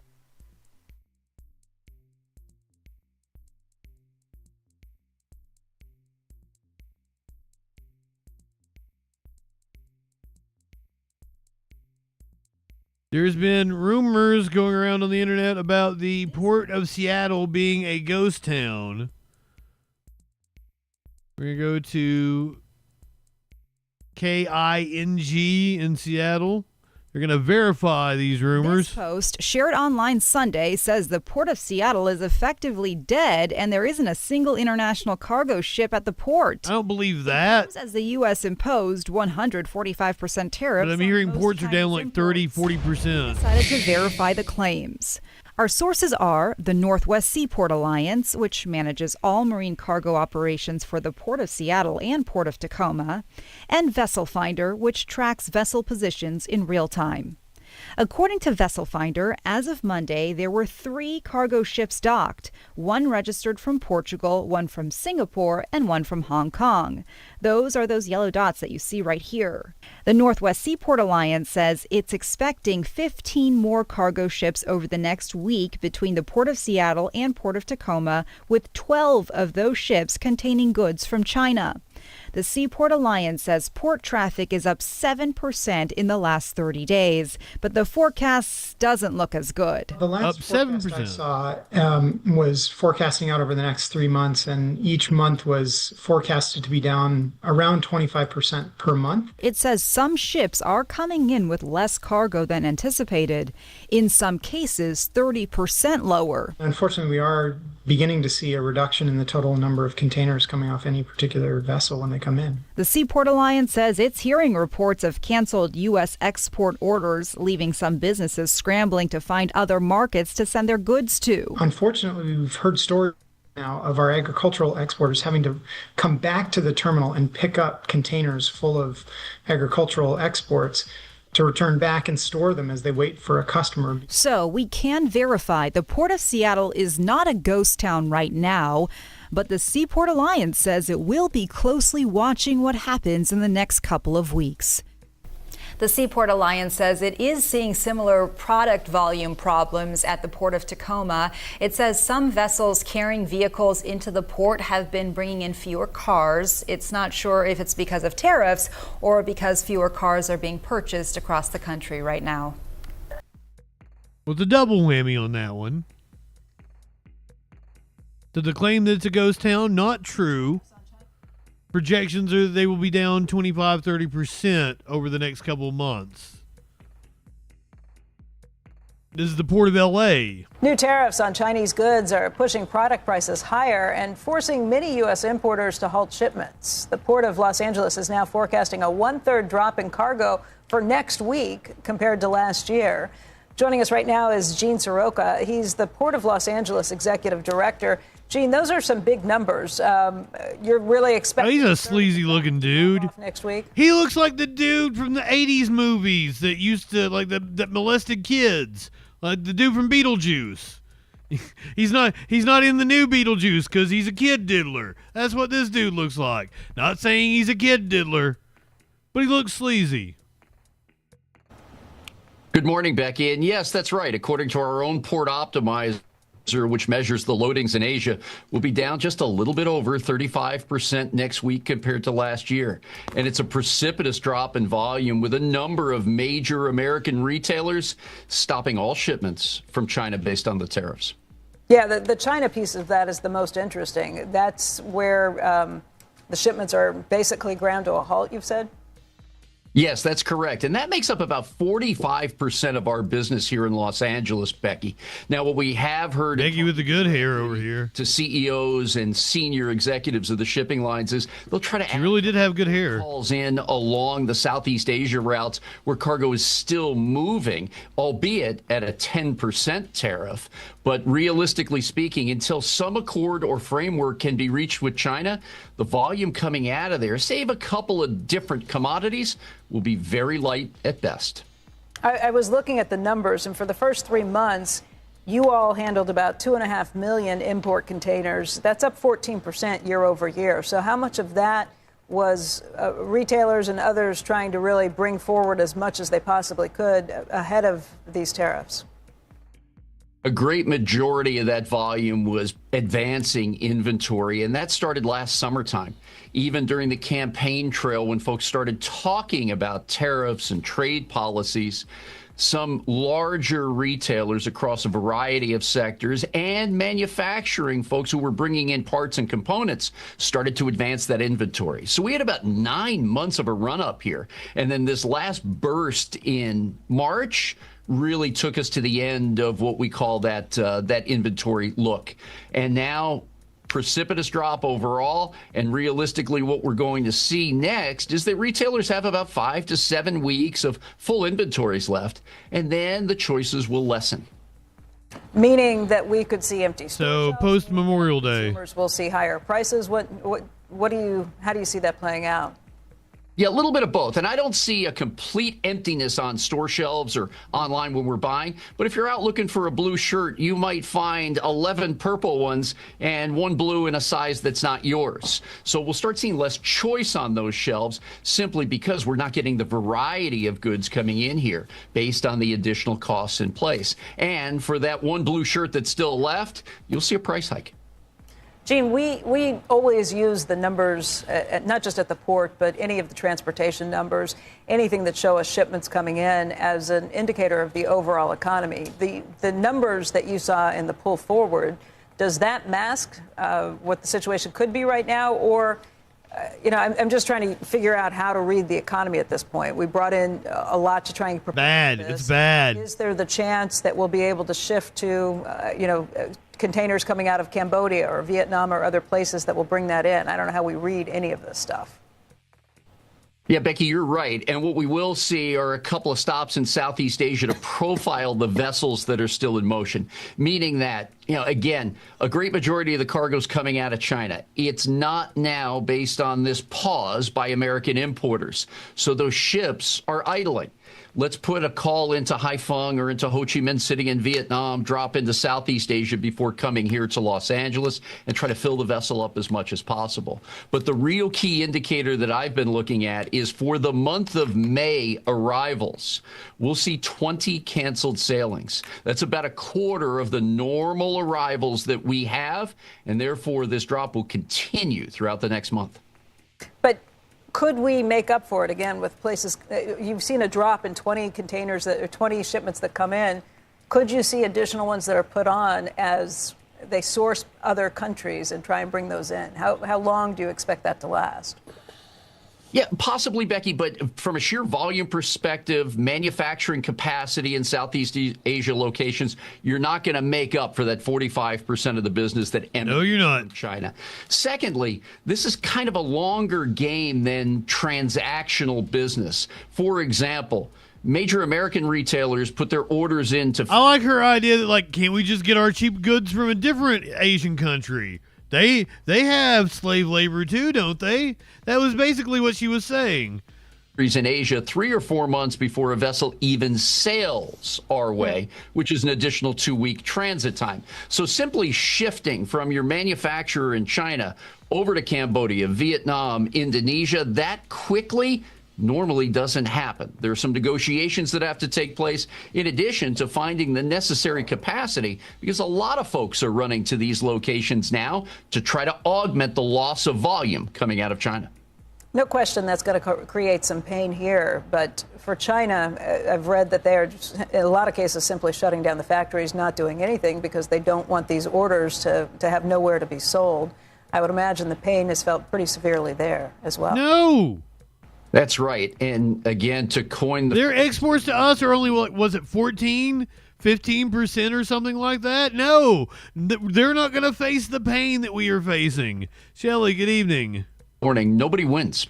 China is America's factory, and without these orders, people aren't going to those manufacturing facilities. Truckers, transport people, even the folks in the shipping line industry are scrambling to try to find use of those assets. So yeah, the pain is felt on both sides of the Pacific. Like, I'm sure it's a hit, but it's nowhere near the hit that the U.S. is taking.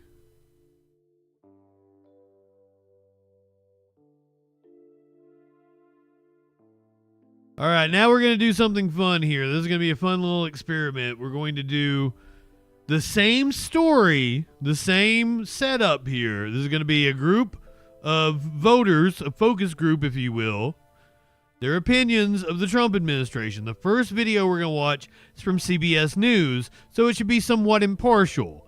The second one we're going to watch is going to be from Fox News, and they're probably going to be batshit crazy. So let's have fun watching this as voters sharing how they feel about Trump's policies here at the 100-day mark. 100 days of the Trump administration, we are bringing back our series 3 Meals, where we hit the road and have breakfast, lunch, and dinner with voters to find out what's on their minds. Here's what the polls say. The latest CBS News polling finds 45% of Americans approve of the job President Trump is doing, and 55% do not. When it comes to his handling of the economy, one of the top issues, of course, 42% approve, 58% disapprove. Caitlin Huey-Burns went to 2 battleground states, North Carolina and Georgia, to hear from voters, from everyday people on the streets, about what they think the first 100 days has done for them.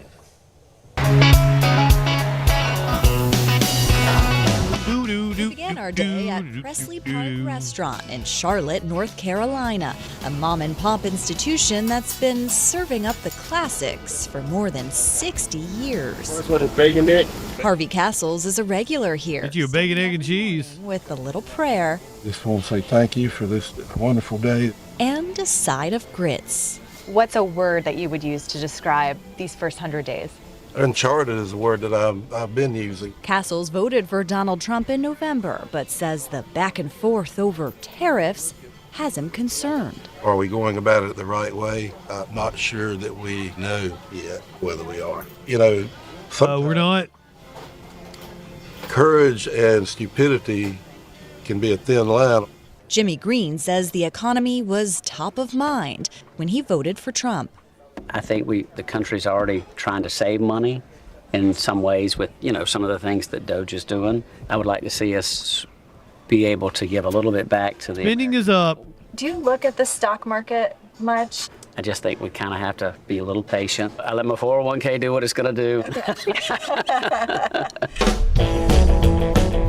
Our next stop, Habersham County, which went overwhelmingly for Trump in 2024.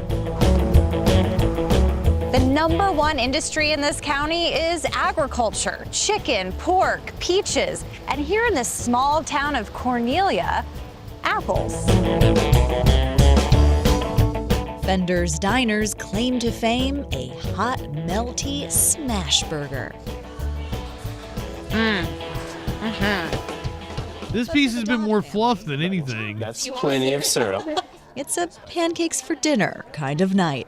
Avery Dodd, who voted for Trump, says it's hard to keep up with the pace of the news. A lot of whiplash, I guess. Fast, not super thought out decisions from an outsider's perspective. Candace Kraft, an independent who didn't vote for Trump, says she can't look away. Well, I'm watching the stock market and, it's bouncing like a trampoline. It worries me, I mean, they're talking about all these tariffs going in place and how much it's going to cost us. One table over. I think he's amazing. Neighbors Catherine Desatel and Ron Dundor. I think he's amazing. Their shared love for Trump. Ron didn't vote for him in the last election, but now he wishes he had. I've been very pleasantly surprised with what he's doing with the country. I think he's got a really good cabinet in there this time. Being from California and Arizona, I dealt with the immigration crisis and saw how it affected our daily lives. I believe he's a man of his word. Mm-hmm. And I really like that because I had given up on politics. Donald Trump, a man of his word. Next up on our road trip is Peachtree City, Georgia, just about 20 miles south of Atlanta in Fayette County. It's a political battleground Trump won with just 51% of the vote. But the Curious Pig has something for just about everyone. This upscale barbecue joint was filled to the brim on a weekday afternoon. But diners told us off camera they were hesitant to talk to us. Because in a town divided, no one wants to upset their neighbors. But like every great pitmaster knows, patience pays off. Rome wasn't built in a day, and this is not going to be fixed overnight. We found Trump voter Lisa Jimenez catching up with a friend over lunch. She told us good policy requires patience, too. People are starting now to say, okay, we're going in the right direction. If these jobs are not here, what happens when everything that we have is outsourced? And that is exactly what has been going on for decades. He's looking to bring it back. If President Trump is watching this, I love you dearly. On the other side, that's weird. A different feeling. It's been a long 100 days. Marcia Harvey is a waitress at the Curious Pig. She's a former paralegal who voted for Kamala Harris in 2024. Every day it seems like you're waking up to something new, and it's hard to feel safe.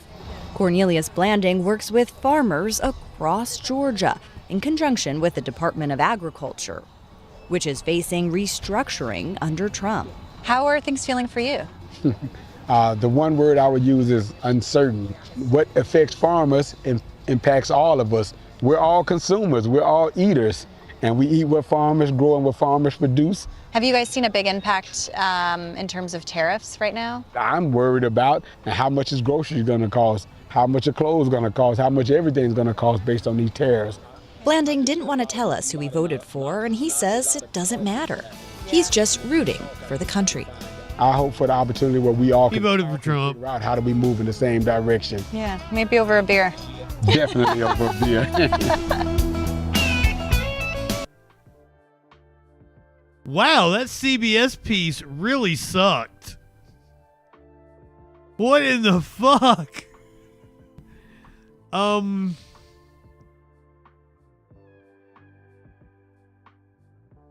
Perhaps that has something to do with another story that I debated on whether to put on here or not.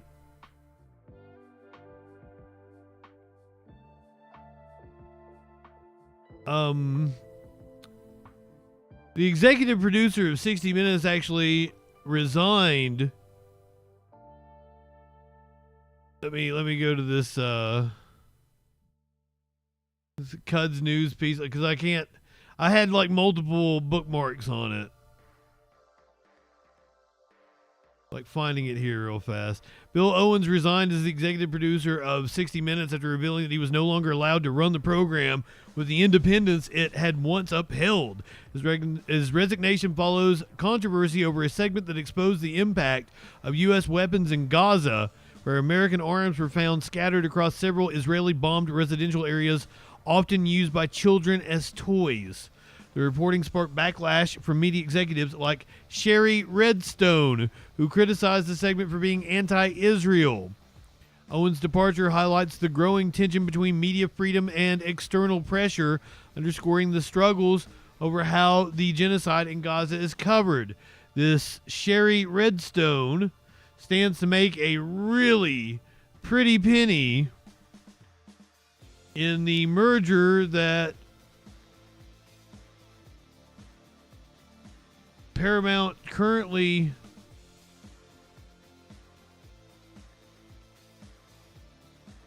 hold on, I'm gonna have to fucking New York Times reporting here. See, I wasn't prepared for this segment, but since CBS was so bad, we need to go into this here, and that might explain why the CBS story was so bad.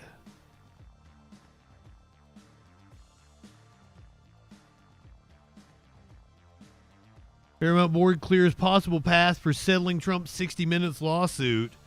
Paramount's interest in settling has dismayed CBS News division. Lawyers for President Trump and Paramount, the parent of CBS News, are set to begin mediation on Wednesday, that was today, over a lawsuit brought by Mr. Trump that accuses 60 Minutes of deceptively editing an interview with his 2024 Democratic opponent. Legal experts have called the suit baseless and an easy victory for CBS, but Paramount is entering the talks prepared to make a deal. In an April 18th meeting, the Paramount Board outlined acceptable financial terms for a potential settlement with the president, according to 3 people with knowledge of the internal discussions. Sherry Redstone, the company's controlling shareholder, has said she favors settling the case. She is set to receive a major payday in a pending sale of Paramount to a Hollywood studio, Skydance, that requires sign-off from the Trump administration. Any settlement would ultimately require the board's approval, and Ms. Redstone has told the board that she is recusing herself from deliberations related to the lawsuit. Paramount has declined to comment. Paramount's interest in settling has dismayed CBS News division, and particularly the staff of 60 Minutes, the country's most popular weekly news program. 4 days after the April 18th board meeting, the show's executive producer, Bill Owens, abruptly announced he would resign, citing encroachment on its journalistic independence and saying that Paramount is done with me. Mr. Owens' resignation sent shockwaves through the media industry, which has faced an escalating series of legal and rhetorical attacks from the president. Mr. Trump has brought lawsuits against television networks, threatened to rescind broadcast licenses, and barred reporters from disfavored news outlets from attending the White House events.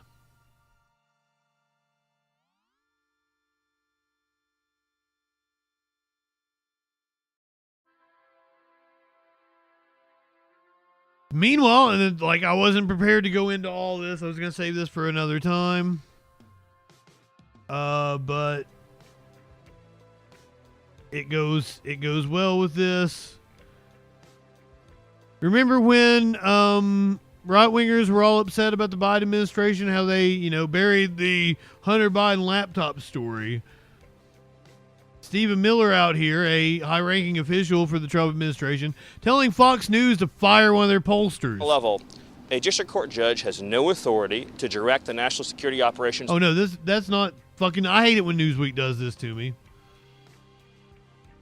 Top Trump administration official blasted Fox News pollster during a live interview on the network when he was confronted about President Donald Trump's dismal poll numbers. Trump swept. Stephen Miller, White House Deputy Chief of Staff for Policy and a longtime Trump loyalist, was grilled about the president's low poll numbers during a Fox News interview marking Trump's 100 days in office. News anchor John Roberts said that in a recent Fox News poll, Trump got big marks for his handling of border security and immigration, but everything else he is sort of underwater, and particularly on the economy, tariffs, and inflation, he's well underwater, Roberts told Miller. You've still got some work to do on that front. Yeah, they didn't include the video. Fuck you, Newsweek. Miller brushed off the criticism, saying, I don't want to make things awkward for you, but John, it is our opinion that Fox News needs to fire its pollster. I won't surprise you with that, he added. I don't think you were surprised I'm saying that, but the Fox News pollster has always been wrong about President Trump.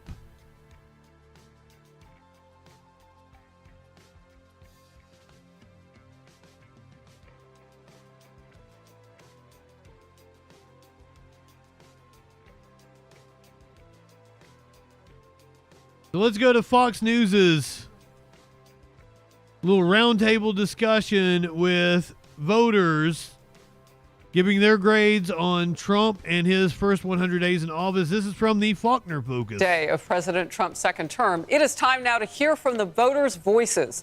And at the ready, our panel of voters who span the political spectrum, they are here to share their thoughts on the administration so far. So from day one, President Trump took swift action to follow through on his campaign promises. We know that, immediately signing, and very publicly, too, over 140 executive orders along the way, covering everything from illegal immigration to education to the economy, cultural issues as well. And he overturned more than 100 orders enacted by former President Biden. If you'll remember, Biden had flipped Trump. So in actuality, Trump was like reversing 76 in his own first hours of the inauguration after that might have been some of his own that Biden had toyed with. The president has also signed 5 bills into law now, and they include the Laken-Riley Act, named after the Georgia nursing student murdered by an illegal immigrant last year. And he's also facing an unprecedented number of liberal lawfare lawsuits against his agenda. 17 nationwide injunctions and more than 200 lawsuits in just 100 days. The White House, however, is highlighting the progress. Today officially marks 100 days of promises made and promises kept by President Trump. This has truly been the most historic start to a presidency in American history. Now, President Trump and this administration here, the success is unprecedented. We beat Trump's first. If you repeat the lie enough. Border numbers are historic low. Since January 20th, interest rates, mortgage rates are down. Interest rates are not down. Prices are down. We are doing peace deals, trade deals, tax deals, and deregulating. So, what are the voters really They think the people are stupid. from our voters' voices? And I mean, most of them are. Let's hear from some of them. Back row right now to the left. Maria, Bonnie, you can wave if you want. David, Vanessa, all Republican voters there. Andrew and Jay, both Democrats, and Mary Josephine and Dominic are here as independent representatives of their perspective. So, wow, Fox doing the thing that I assumed that CBS would do. Great to see you all. So, Maria, I'm going to start with you just on what your expectations were and what the realities are now from what you're seeing with this president. I think Trump has carried out our expectations for the most part. He's done 100 things for us as soon as he stepped foot into the office. He's carried out on a lot of his promises. I think the next 100 days are going to be very critical for us instead. Oh, really? What do you want? What do you want to see? I think we want to see better rates, the tariff situation to be settled. I think people just want everything that he's already given us. However, the prison system and the immigration system, I think everything that he's done has excelled beyond. I mean, we don't have anyone coming through the borders anymore. I think that was big for us. Jay, I'm going to talk with you now. As I had to point out to somebody, like, the majority of people coming to the country were women and children and predominantly seeking asylum, predominantly from countries that the U.S. interfered in the last century and destabilized their governments. So, congrats. You're glad there's less people coming into the country. You're glad they're turning away all those women and children at the border. Cool. Good. Uh-huh. The Democrat, about your own expectations, too, for President Trump and what you particularly think you like and what you want to see more work on. When I think about what I like, I want to be fair and say, yes, the consumer price index is down 1%, or 0.1. However, 0.1%. The fact that food is up 0.4 and 0.5, depending on where we're looking at, and housing is up by 0.2. I think his style of governing that creates chaos, it's leading to destabilization within the global affairs, which is going to lead ultimately to issues within Homeland Security, issues within manufacturing, jobs, all of it. So when you say destabilization, what exactly do you mean by that? By that I mean the way that the U.S. has led for generations since World War II, it's not been by just us proudly beating our chest. We had a coalition, and we led as a team with others. We were just in the forefront. We have essentially gotten rid of all of our partners around the world with the exception of Israel. That's not true.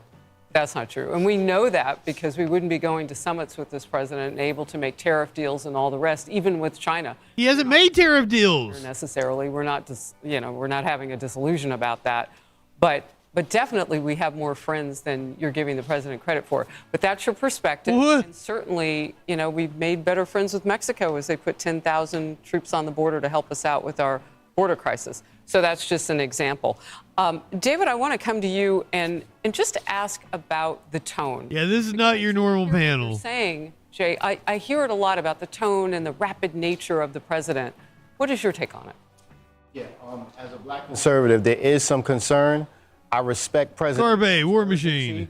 Americans are tired of bloated government, endless bureaucracy, but like we saw with Elon Musk at Twitter, there's a fine line between disruption and destruction. We need America to work better, but not broke what's necessarily still working. Now, you started with black conservative and the role, I mean, I can understand why you'd start there because there were blacks on every spectrum, in every spectrum of voting who went with Trump for different reasons. Right. But you started there, why? Well, that's the lens through which I, see this process. I think that we need smart strength, not just the shock and awe. I mean, he put himself in a bold position. Now I think it's just time for him to refine and push harder. All right. Dominic, what do you think about that very issue? Yeah, I agree with a lot of what he had to say. What I like most about Trump is that he's doing what he said he was going to do, whether you like or dislike his policies. I think in the past, a lot of politicians... Is he? He's doing what he said he was going to do. He said he was going to end the Ukraine war on day one. Said end war in Gaza, day one. Both of those raging out of control currently. Said he was going to bring prices down on day one. Prices not down. In front of them wanted to hear, and then did what they wanted to do. This president is doing exactly what he said in rapid speed. He's definitely shaking up the market, which is obviously reflecting that. But I think... And then there's also the fact that, Biden deported more people in an average month than what Trump deported. I'm not saying that's a good thing, but Biden at least, didn't deny people due process. Trump wasn't even good at the thing that he said he wanted to do. And he made a big show about it, spent fucking countless millions to propagandize you, bring Dr. Phil, dress Kristi Noem up and shit, just so he could deport less people, and then actually deport American citizens and people that were here legally and shit. It's insane. It is strategic, and he has very smart people in his corner making these moves. Well, and one thing that he's... No, he doesn't. And Bonnie, I'll get a quick response from you. Speaking of the markets, because they've been healthier in the last day or so, and we've seen that each week. They'll have some potholes, and then they'll come back, and today we're way above 40,000 on the... The spin. This is what the president said he would do. He would make course corrections and go. Do you think the American public is getting that perspective? I do to a point. I think people are a little bit nervous at this point, but I think we have to give him time. Shut the fuck up, we elected Bagheera. him because we wanted a change, we needed a change, and that's why he was elected into office, to make a difference.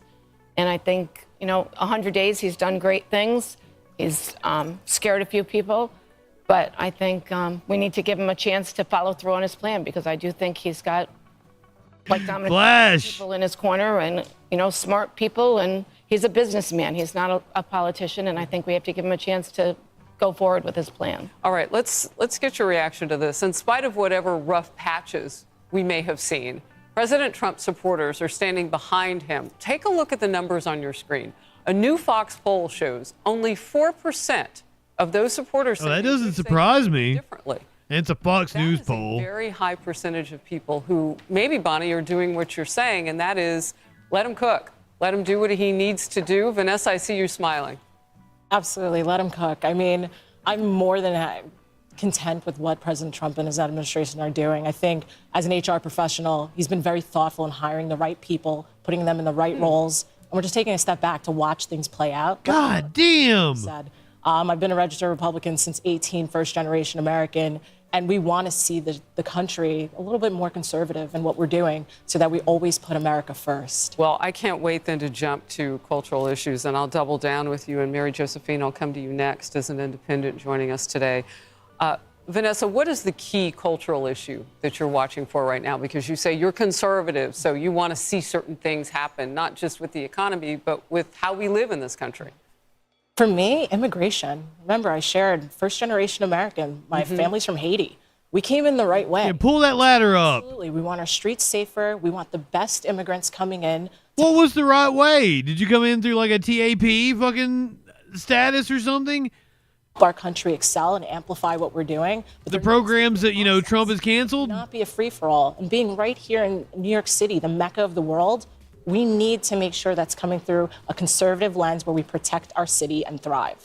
Wow, I see a lot of nodding, Mary Josephine. Well, I mean, it would be nice to look at going to church on Sunday as a normal thing like we used to do years ago. I mean, I feel like... Well, then go to church, bitch. Who the fuck is stopping you? What in the what? Yeah, Mecca is the Mecca of the world, not New York City. Mecca. pulled away from doing things that are probably normal because it's looked down upon.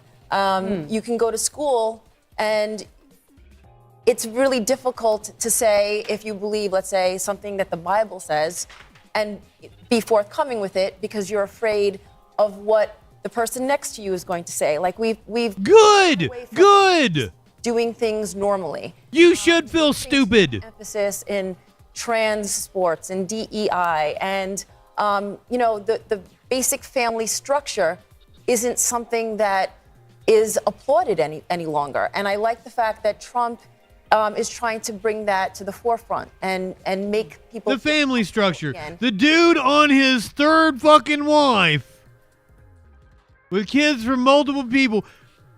The rapist pedophile is the dude bringing back the family structure. Supporting their views, whatever they are. Yeah, and that faith-based nature is certainly something that I even see Democrats tapping into now, as they did their, I don't even know what you call it, the sing-along on the steps. You heard faith talked about and that whole, and you really didn't hear it on the campaign trail as much. So, Andrew, what is your take on where we are 100 days in? You know, I was recently elected to like the student government of Fordham University, a Jesuit Catholic university, and congratulations, by the way, young man. Thank you. Making his political dreams come true. A little bit, but I'm concerned because you know at a school like this in an international city like New York, I don't just represent Americans, I represent international students, and 4 of my peers had their visas rescinded, and thank God, all 4 of them have been reinstated. But I'm just shocked, and I've been in active communication with the administration of Fordham, and I've been shocked that there has been no discussion on why those visas were revoked. There was no collaboration between Fordham University or other universities, or many, or not, I wouldn't say all, but many universities on why these visas were revoked. And the fact that there was none of these students were involved in protests. None of these students, you know, they were stripped away from the right to study. And what if they were involved in protest? Who cares? Concerned on the process. They should still have that right. You know, too much quick action with little recourse. Well, let me point out that what you're talking about was that there was enough process involved such that those people could get redress, that they could go back and get their cases looked at. And I don't know if it works like a HIPAA situation, but they may never share with you personally. Yeah. Outside. But that took a court action in order to get the Trump administration to do it. God, Faulkner, every time somebody makes a cogent point, Faulkner tries to spin it. This is wild. Could get redress, that they could go back and get their cases looked at. And I don't know if it works like a HIPAA situation, but they may never share with you personally. Yeah. Outside of those individuals. The federal government likely will not open up its books to share with you why they had spoken with those 4 who you know. Protesting is free speech. Yes. What the students have been doing in other places, though, like Columbia, that is not protected speech. No. Hate speech, some of it has been violent. Wrong. So those types of things, I don't think we need to ask the government why you would, you know, single out somebody like a Mahmoud Khalil to take a look at what he's been doing. Who did nothing wrong? Or it sounds like the process worked. But I hear your concerns, and Dominic, I see you nodding. You're one of the independents. I want to know the process worked. What Andrew has brought up. Yeah, and then listen, over the last few years under the past administration, immigration was the border was an open border. Was not, you idiot. They're going to be vetting everyone that came across and deporting who shouldn't be here. So I don't think it's outlandish or something surprising that maybe some visas are being taken away. And I'm happy they were given back, right? But I think there needs to be a vetting process, and there has to be a process in general, right? You know what's important about what Dominic's bringing up too? Do you know what you call the process to get a visa? The vetting process. They were already vetted. That's how they got the visa, you stupid fuck. And Bonnie, I'll get your thoughts on this. We didn't have that kind of vetting. They were overrun with people coming at the border. And I remember when I was there 2 years ago, there was not a process more than jumping in the water to help people who couldn't quite swim across the Rio Grande. I mean, you're not vetting at that time. You're trying to save lives. And that's what a lot of our border agents were tasked with. It was just the day-to-day survivability of the decisions to come into our country illegally on a whole host of different ways. So what is your take on basically getting down to zero at this point and being able to vet and not being surprised maybe that there's some people in the country that they're a little hard to vet? I mean, I think this is exactly what President Trump said he would do on day one. Nobody burnt down property or denied students access. Lying about it is fucking Nazi-esque. Here to make it a better place for all of us. And I don't think I don't know. I mean, I think that we're here. We're born here. We've lived here, and other people are coming in, and there's a process. And all of us, we're all. And you have no goddamn idea what that process is, or what it entails, or what those people that are at the border are going through, ma'am. You have no fucking idea.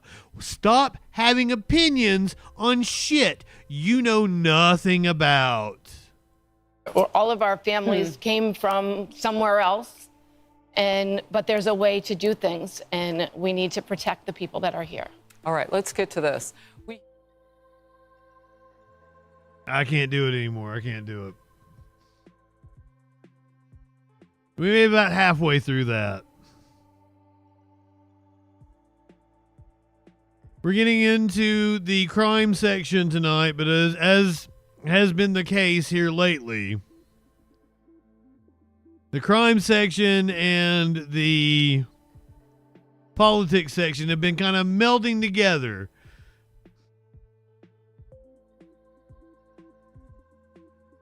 A Maine representative is taking her case to the Supreme Court.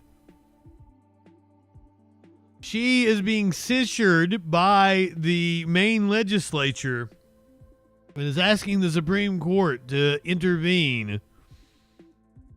A February 17th Facebook post has become a catalyst for political history in Maine, and it could soon be the topic of Supreme Court testimony. That day, State Representative Laurel Libby used the social media site to identify an athlete who had just rocked a high school track meet. The athlete took first place in girls pole vault, Maine State Class B Championship, propelling Greeley High School to a girls' state title. Is that the one where, like, no one competed and it was just like the one student? It was already big local news as the Portland Press Herald published a recap the same day Libby made the post, which also identified the athlete by name. But Libby's post pointed out the athlete finished 5th in a boys' competition just 2 years earlier. I have been talking with a mom friend of mine who has a child in track in Maine for a long. It's always a friend. It's always a friend. I got a friend saying this. I had been talking with a mom friend of mine who has had a child in track here in Maine for a long, long time. And we talked about this issue previously. And when President Trump issued his executive order here in Maine, the Maine Principals Association came out and said that they would continue to allow biological males to participate in girls' sports. And at that point, she told me that there was a biological male who was probably going to win the girls' statewide pole vault championship. And sure enough, he did on February 17th. She did. And so I posted side-by-side photos of last year, this young man participating and winning 5th place at a regional meet as a biological male. And then this year, still a male competing in the... I want to point out if she's trying to say that athletes, don't get better After a couple more years training, that's insane. Girls championship and winning it. And folks responded, as you know, vigorously, because it is simply not fair to allow a biological male to dominate in girls' sports and to displace females. Look at the image of the second place girls, and that's who should have been in first place. Speaker Ryan Fecteau. And the following day after I made that post, he emailed and later called me asking me to take the post down. He found it objectionable and so asked me to take it down. At the same time, I asked him if he would support Maine girls and support policy that stops discrimination against Maine young women in sports, and he declined to answer. Main criticism all along has been from the Democrats that it's a photo of a minor. That really is the point, that... Yeah, that you were picking on a minor, that you were picking on a school child. You're an elected representative picking on a school child because you're a stupid fucking bigot. Speaker Fecteau and the Democrat majority have stuck on is that it doesn't matter what else is out there, that a state representative should not post photos of a minor. And really, it's photos of a minor that folks would then react negatively to, because there's state representatives posting photos of minors historically many times, including Speaker Fecteau. But because it highlighted a policy that they did not want Maine people to really see. I'm assuming you mean they posted photos of like school groups that come and visit the Capitol and they take a picture with. They put that up on Facebook. That's a little different than you singling out a citizen to bully them online. That was the real reason behind it. And so that has been the narrative that they've pushed, that it's a photo of a minor and that that's unacceptable. And the real reason that I was censured is in political retaliation for highlighting a policy that most Mainers do not agree with: biological males in girls' sports. And we've seen so much occur in the last 2 months that I can't rule anything out. I certainly hope that at some point Governor Mills decides to abide by federal law, to abide by Title IX. And she is abiding by Title IX. Fair, safe, and level playing field. It has been interesting to hear our own Secretary of State. See, I don't know that it was one of her own constituents.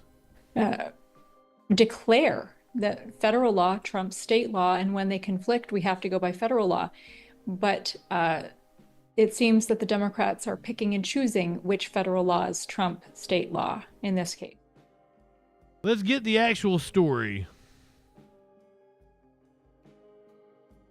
A Maine pole vaulter cleared the bar to win the state title. Waiting below was Donald Trump. This is from the Connecticut Mirror. This story was originally published by Chalkbeat. The winning pole vault at Maine's Class B Girls Track and Field Championship in February missed the state record by 7 inches. But it was high enough to catapult Maine to the top of President Trump's enemies list. So she missed the state record by 7 inches, but apparently had become some kind of super athlete because they transitioned. 2 weeks before the competition, Trump had signed an executive order aimed at keeping men out of women's sports. The order threatened to withhold federal funding from any school that allowed athletes assigned male at birth to participate in girls' or women's sports. The pole vaulter who clinched the girls' state title was a trans athlete from a school district of 1,850 in the suburbs of Portland on Maine's southern coast. That same day, a Republican state legislator shared the 10th grader shared her picture on Facebook, later calling it unfair, unsafe, and unacceptable that she had been allowed to compete. Conservative news outlets boosted the story. Of course they did. The issue came to a head a few days later at a White House governor's luncheon, where Trump told Maine Governor Janet Mills that she had better comply with his executive order or Maine couldn't get any federal funding. See you in court, Mills replied curtly. That viral exchange set off a battle over not just who is protected by Title IX, the federal law that bans sex discrimination in education, but how far the president can take his aggressive and unusual approach to civil rights enforcement to reshape American education. The Trump administration launched 2 overlapping civil rights investigations that rapidly determined Maine had violated Title IX. Maine officials say they are complying with the state's human rights law, which prohibits discrimination based on gender identity, and don't plan to back down. Now, the Trump administration is taking Maine to court and moving to strip the state of its K-12 education funding. That move could instill fear in states and schools that have policies similar to Maine's. Educators and officials could now be wondering if they'll be the focus of such an investigation themselves, and whether they're ready to risk hundreds of millions of dollars in federal funding to hold on to those rules and beliefs. What's happening in Maine comes as the Trump administration wages war with numerous colleges and several state K-12 leaders over anti-Semitism on campus and diversity, equity, and inclusion initiatives. Federal officials are conducting at least 18 other investigations into school districts, state education agencies, and state athletic associations over policies involving transgender students, according to a tracker compiled by Education Week. There's now a Title IX Special Investigations team tasked with wrapping up investigations quickly and preparing them for litigation. Those backing the Trump administration's actions say the president's position, far from being radical, is supported by the law, common sense, and the general public. Teresa Manning, the policy director of the National Association of Scholars, a nonprofit that advocates for conservative education policies, said the phrase "on the basis of sex" in Title IX should be interpreted by its plain meaning that there are 2 sexes, male and female, and those don't change. There are 2 sexes. Right-wingers are correct on that. 2 sexes, a host of shit in between the 2 bimodal distributions. A spectrum, if you will. Right-wingers love to lie and come out and say, there's no third sex. Tell me what this third sex is in a weird pedantic shell game. No, there are 2 sexes, male, female, a spectrum in between. There are people born with both sex organs, no sex organs, everything in between. There are more than 7 different combinations of the X and Y chromosome. There are people born with not only the chromosomal disorders, but a whole host of hormonal disorders and even psychological disorders that may make them present as something different than the sex that they were assigned by some stupid-ass doctor at birth. Male and female are words that we made up to describe naturally occurring phenomenon. Nature is messy and doesn't fit in your black and white binary box. Sorry that hurts your feelings, right-wingers. We have a whole host of people that just do not fit into the gender binary, and that's okay. Stop being all fucking weird about it. I don't get it. Stop being obsessed with people's genitals, and for the love of God, stop letting right-wing propaganda demagogue about shit you don't understand. Seth Galantner, who served as the Education Department's Office for Civil Rights during the Biden-Obama administrations, said a big reason the Maine case matters is how it will affect trans athletes and their lives, and their ability to participate in sports. But he also believes the outcome of the dispute matters for all kinds of students. This is really an administration that is trying to bully people and schools to do what they want by discarding all the protections and norms that usually accompany a civil rights investigation. If they can do that successfully around trans kids, then they can do it around kids with disabilities or English learner kids or other kids who really need federal protection. So this is just like your rights as a citizen. If they can do it to other people, this is why you should care about immigrants being denied due process, because if they can do it to immigrants, they can do it to you. If they can do it to trans kids, they'll start doing it to autistic kids. They'll start doing it to kids that think the wrong way.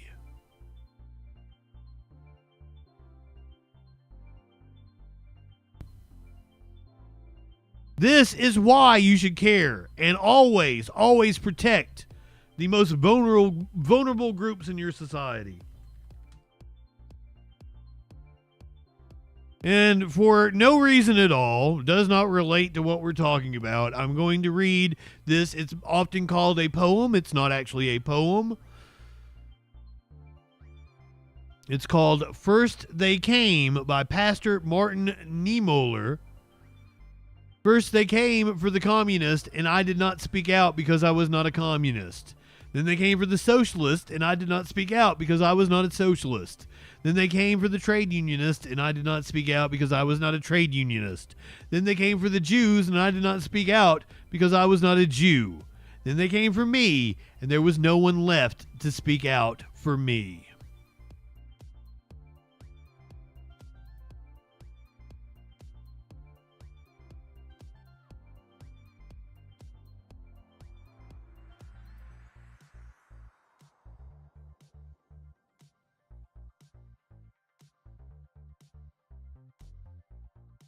And it's about extortion. It's about extorting people. They want to extort, because that's the right-wing playbook. They love to extort people to carry out their will. Just like Governor Glenn Youngkin in Virginia, who has now been accused by a Republican, a gay Republican, of extortion.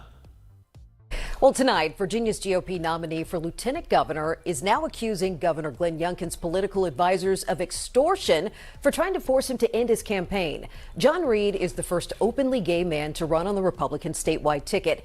In 2 videos he posted, he shared details about Governor Youngkin's efforts to get him to drop out of the race. Northern Virginia Bureau Chief Julie Carey reports that many Republicans support Reed. She joined us live now at a rally that's being staged at this hour in Herndon. Julie? The cutouts of Vance and Trump in the background over his shoulder. Wow. Well, Sean, you can see they're still setting up the room here, but, you know, John Reed suddenly became the lieutenant governor nominee, the Republican lieutenant governor nominee, a week ago. That's when the only other person in the contest, Fairfax County Supervisor Pat Harity, dropped out for health reasons. But Reed says even before that, he had been contacted by religious activists who threatened to release sexually explicit photos they said they'd found on a social media account connected to him. Then came that call from the governor. But John Reed says he has no intention of dropping out of the lieutenant governor's race. I'm tougher than any of my detractors, and I'm not going anywhere. That was the defiant conclusion of John Reed's latest video posted on Sunday. The former Richmond radio talk show host, who's been with his partner for 8 years, went public on Friday. He revealed he was first contacted by religious activists who threatened to release lewd photos they'd claimed he'd posted on a Tumblr account.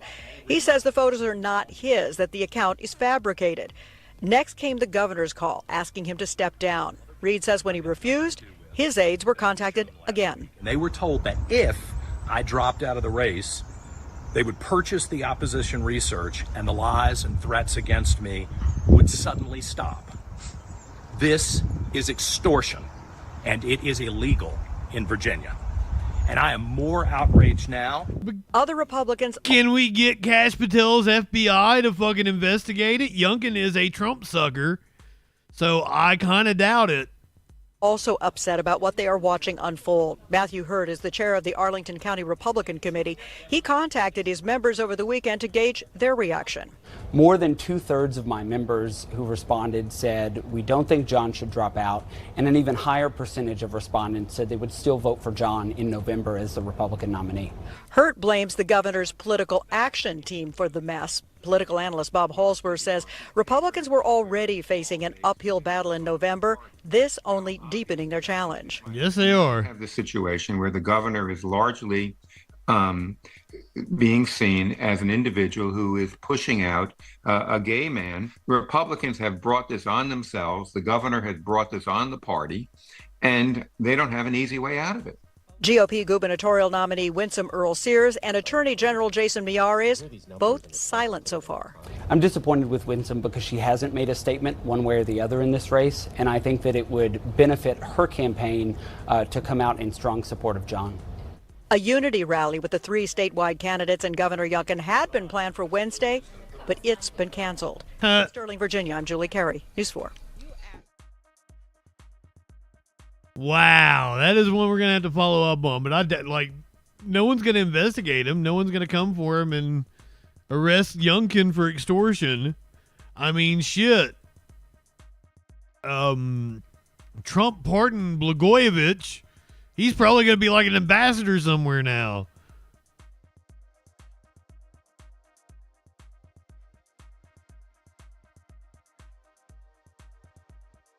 Here's one that might shock you, and let's see where this goes. Let's keep an open mind about this one, okay?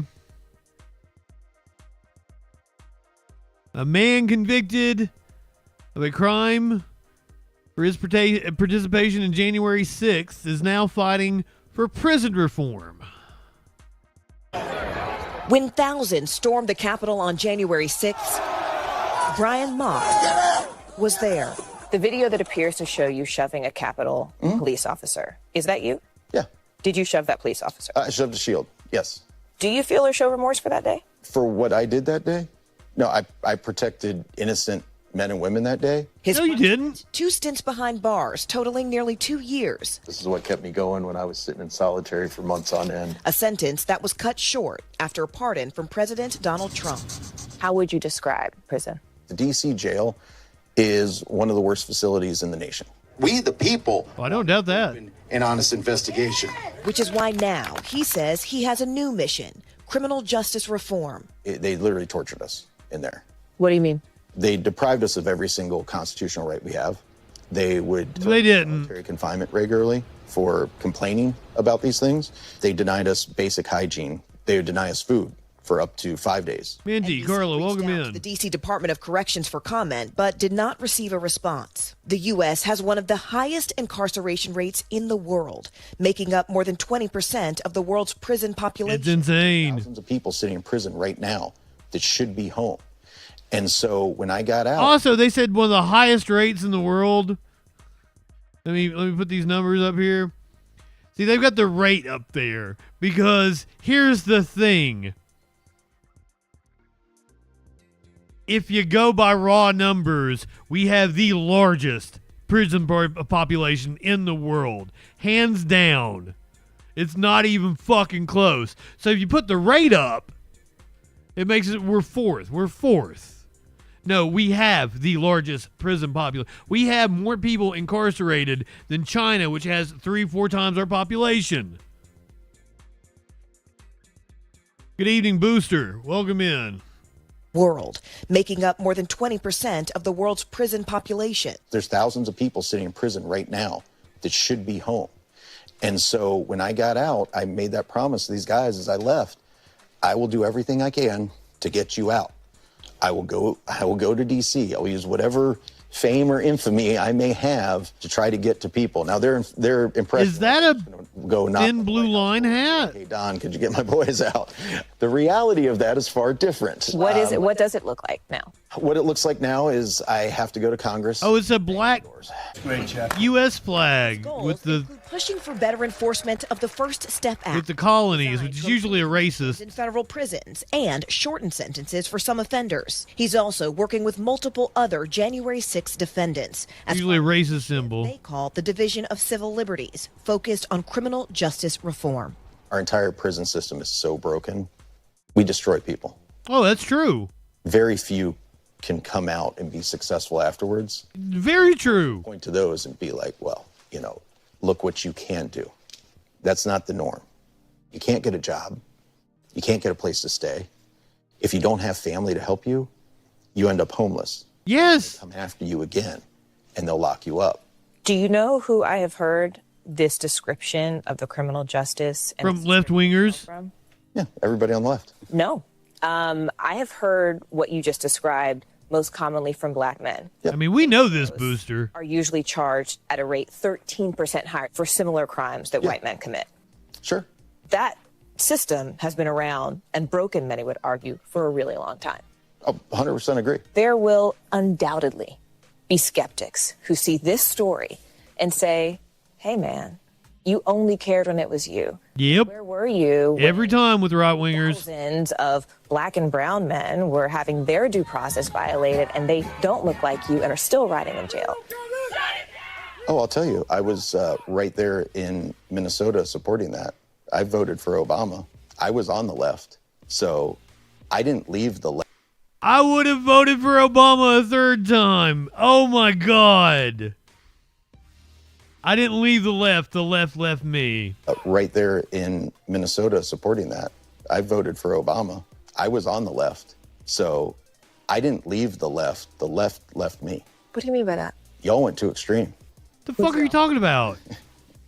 The left, the media, the politicians. Brother, you tried to overthrow the government, and you're calling other people extreme.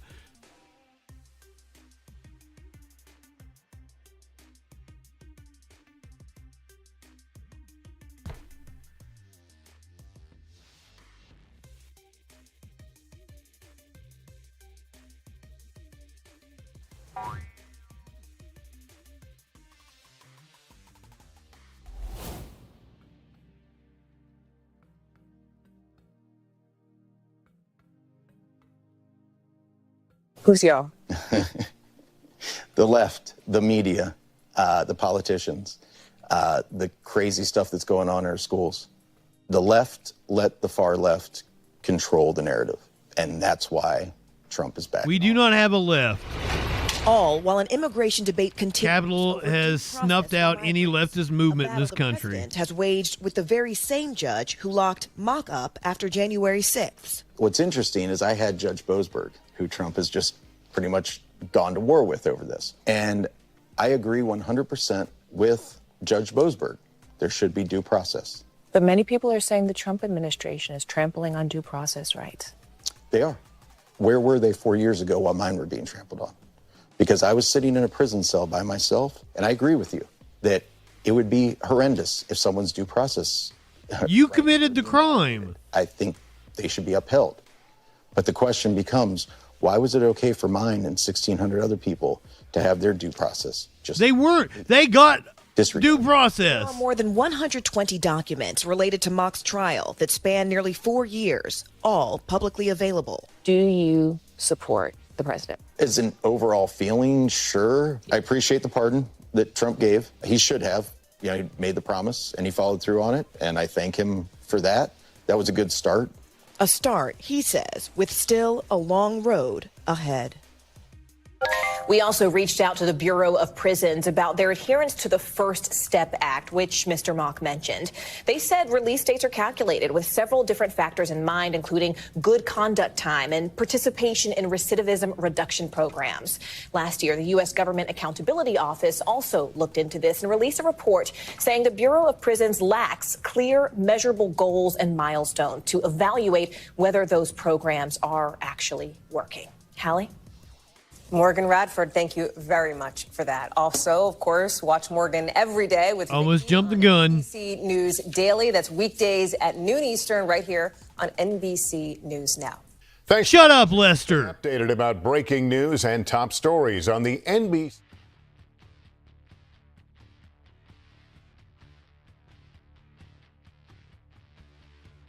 You gotta hit the content warning for the next couple of stories.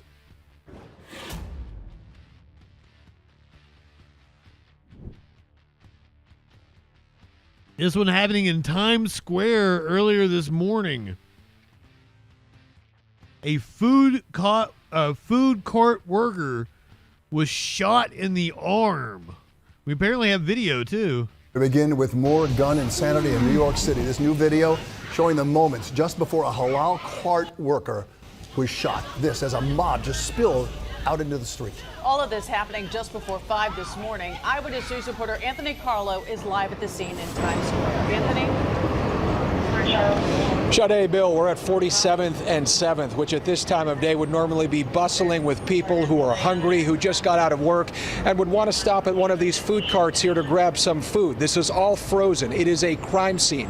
29-year-old Ayman Gazelle went to help a fellow food. If they're serving frozen food, it is indeed a crime scene. Big group of young people over what police say was stolen food. The vendors fought back, and one of them is in the hospital because of it. Video shared with Eyewitness News captures the brawl between a group of youngsters and a food vendor moments before he was shot. They pull up the gun, and they like shoot 3 times or 4 times, and then here's one. It was Waggy Nasser's brother-in-law who was hit in the forearm. Look at the bullet hole in the side of his food cart. What do you think if this bullet hit to somebody's head? Talk to me about it. That's what's going through your mind right now. Come on. This is not a... Well, frog had wings. We'll bump its ass. Come on, brother. Times Square. Busting at the seams with an impending avalanche of summer tourists who, while in the crossroads of the world, pass by a crisscross of crime scene tape and worried workers. Everybody feel bad about this because it's fight, and after this the guy tried to shoot the people who work. It's very bad, man. Vendors couldn't work for much of the day as detectives looked for video and clues about what sparked the fight just before 5 in the morning.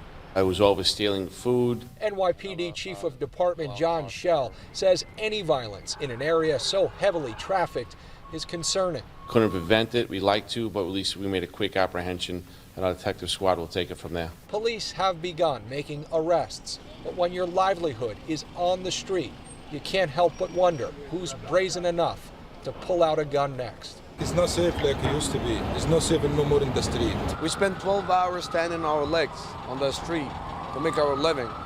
We don't fight. We don't need nothing from nobody. All we need is just a good life. Many of the vendors we spoke with are from Egypt. They are trying to achieve the American dream here and having a tough time doing it with activity like this. Police have made 3 arrests. They believe they may have the shooter in custody. Cops believe they've got video of one of the kids putting a gun in his waistband, but it is unclear right now whether... I mean, it's America. That's his right. ...the firearm, hence why there's no charges yet. We're live in Times Square. Anthony Carlo, Channel 7 Eyewitness News.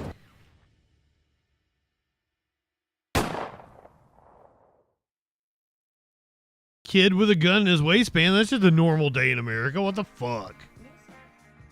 I see that every day walking down the street. You go to Philadelphia now, where a teen was killed in a brazen bus stop shooting. Kid probably pulled a gun out of his waistband because it's a common occurrence here in the United States. New surveillance video shows 2 men wanted in connection to the deadly shooting of a 17-year-old at a SEPTA bus stop. Police say they...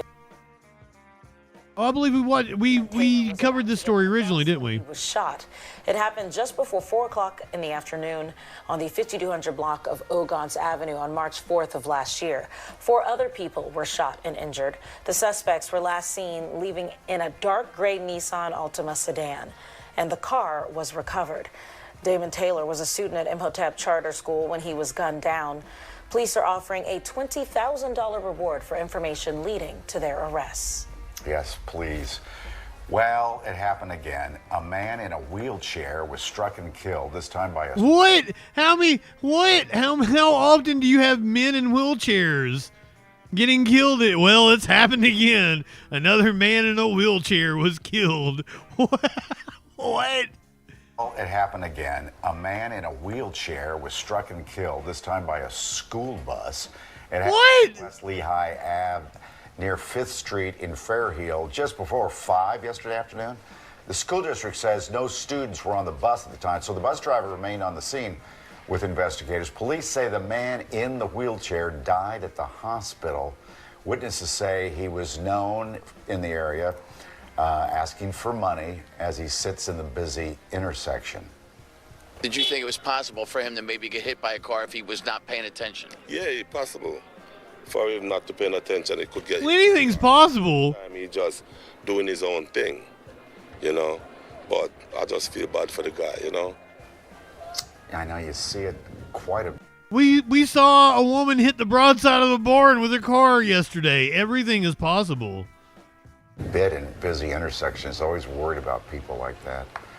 I remember last June, another man in a wheelchair believed to be also asking for money in an intersection was struck and killed. I remember that was at Franklin and Vine. Hinberg. You should probably like Russia less, but you know. Do you feel like they were victim blaming? Oh, that he could have gotten hit. I mean, it could have been he wasn't paying attention in the street. It could have been the bus driver wasn't paying attention. We don't really know. That's a tough one. It did kind of sound like the news station was victim blaming, and I also laughed about it. So yesterday we covered a crime scene where a person was struck and killed by a vehicle in Delaware. A driver has now been charged. As we join you, the driver of a stolen U-Haul is behind bars. Good evening, everyone. I'm Yuki Washington. And I'm Natasha Brown. Police updated us just a few minutes ago, and they say that 22-year-old Gordon Turner was behind the wheel, leading. I feel like they painted it like he was mentally unstable, possibly on drugs or alcohol, and that he was in that area just kind of on his what do you call those, motorized scooters or whatever. That's kind of the way the news painted it. You are right. They should not jump to that conclusion, but they definitely painted it that way. Simba, welcome in. Leading police on a chase down busy Market Street in Newark before hitting several people. One of them has died. We have team coverage for you this evening. Let's begin with the latest on the investigation. CBS Philadelphia's Dan Snyder starts us off today. Dan.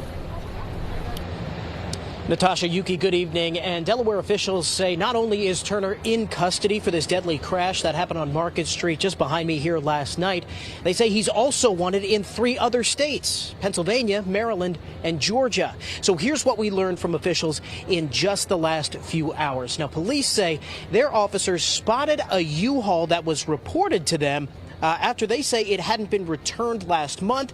They say Turner came to that U-Haul, and when officers tried to arrest him, they say he drove over a curb, hit a police car, and then took off. Newark police say their officers did not chase him, but that Turner continued speeding down Main Street. Investigators say near Haines Street and Main, Turner lost control of that U-Haul, hitting 2 people and several parked cars with people inside. In all, 8 people were injured. I do laugh at inappropriate things. Student was killed. I'm sorry, I think. Incident, a maybe. tragedy, and had harsh words for Turner. This happened because of the defense. Alice McGee, welcome in. Decision in a moment when law enforcement were attempting to keep pedestrians safe. This is what you invite when you flee from the police, and we are not going to tolerate it. This defendant will be prosecuted to the fullest extent of the law, and I will not rest until we have found justice for what happened to these students. As of now, officials are not identifying that 24-year-old graduate student who was tragically killed here on Main Street. As for Turner, he's now facing multiple charges, including felony murder and second-degree murder. Officials say they fully expect more charges to be added as this investigation continues. Right now, he's being held on $305,000 bail, but AG Jennings says they will do everything legally in their power to keep him in jail as this investigation and this trial carry out. Live in Newark, Dan Snyder. We'll send it back to you. All right, Dan, thank you so much. A memorial does continue to grow at this hour at the scene of that tragic crash. Ray Strickland spoke with students today, and many of them want to see safety improved in that area. Ray? That's exactly right, Yuki. We got a chance to speak with many students who decided to come here on scene. And yes, they did tell us that they do believe this part of Main Street is dangerous. Speeding among the many issues they pointed out. Behind me is that memorial that you just mentioned. It continues to grow. And along with people leaving flowers and notes to honor the victim, you can see there's a banner there, a message, a call to action to the university and the city to do something to improve safety in this area.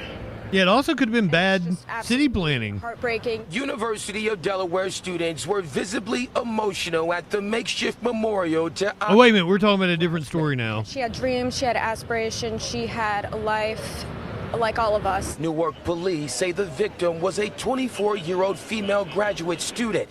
Caroline Gaynor and McKenna Shane didn't know her, but say they are shaken by the tragedy. It literally could have been anyone, and, you know, I'm just lucky it wasn't me, and this girl just had bad luck, and it's not, you know, no one deserves that. They were going really fast. This student says she was on Main Street at the time of the crash and witnessed the U-Haul van speeding down the street.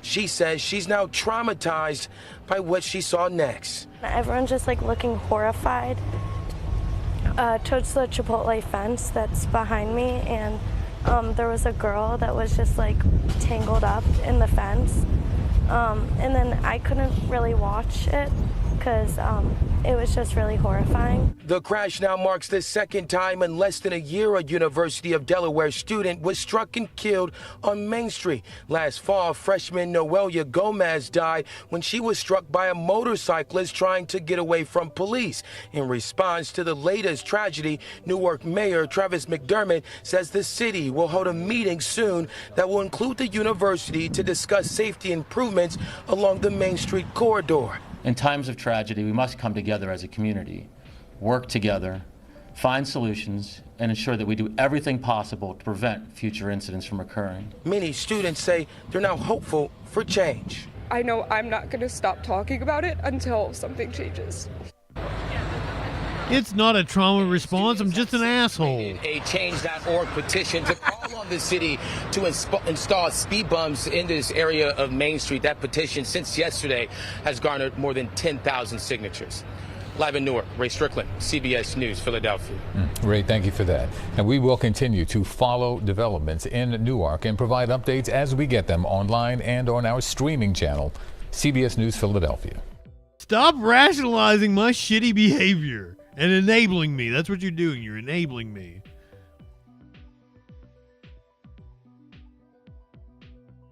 Anyway, content warning, fuckers.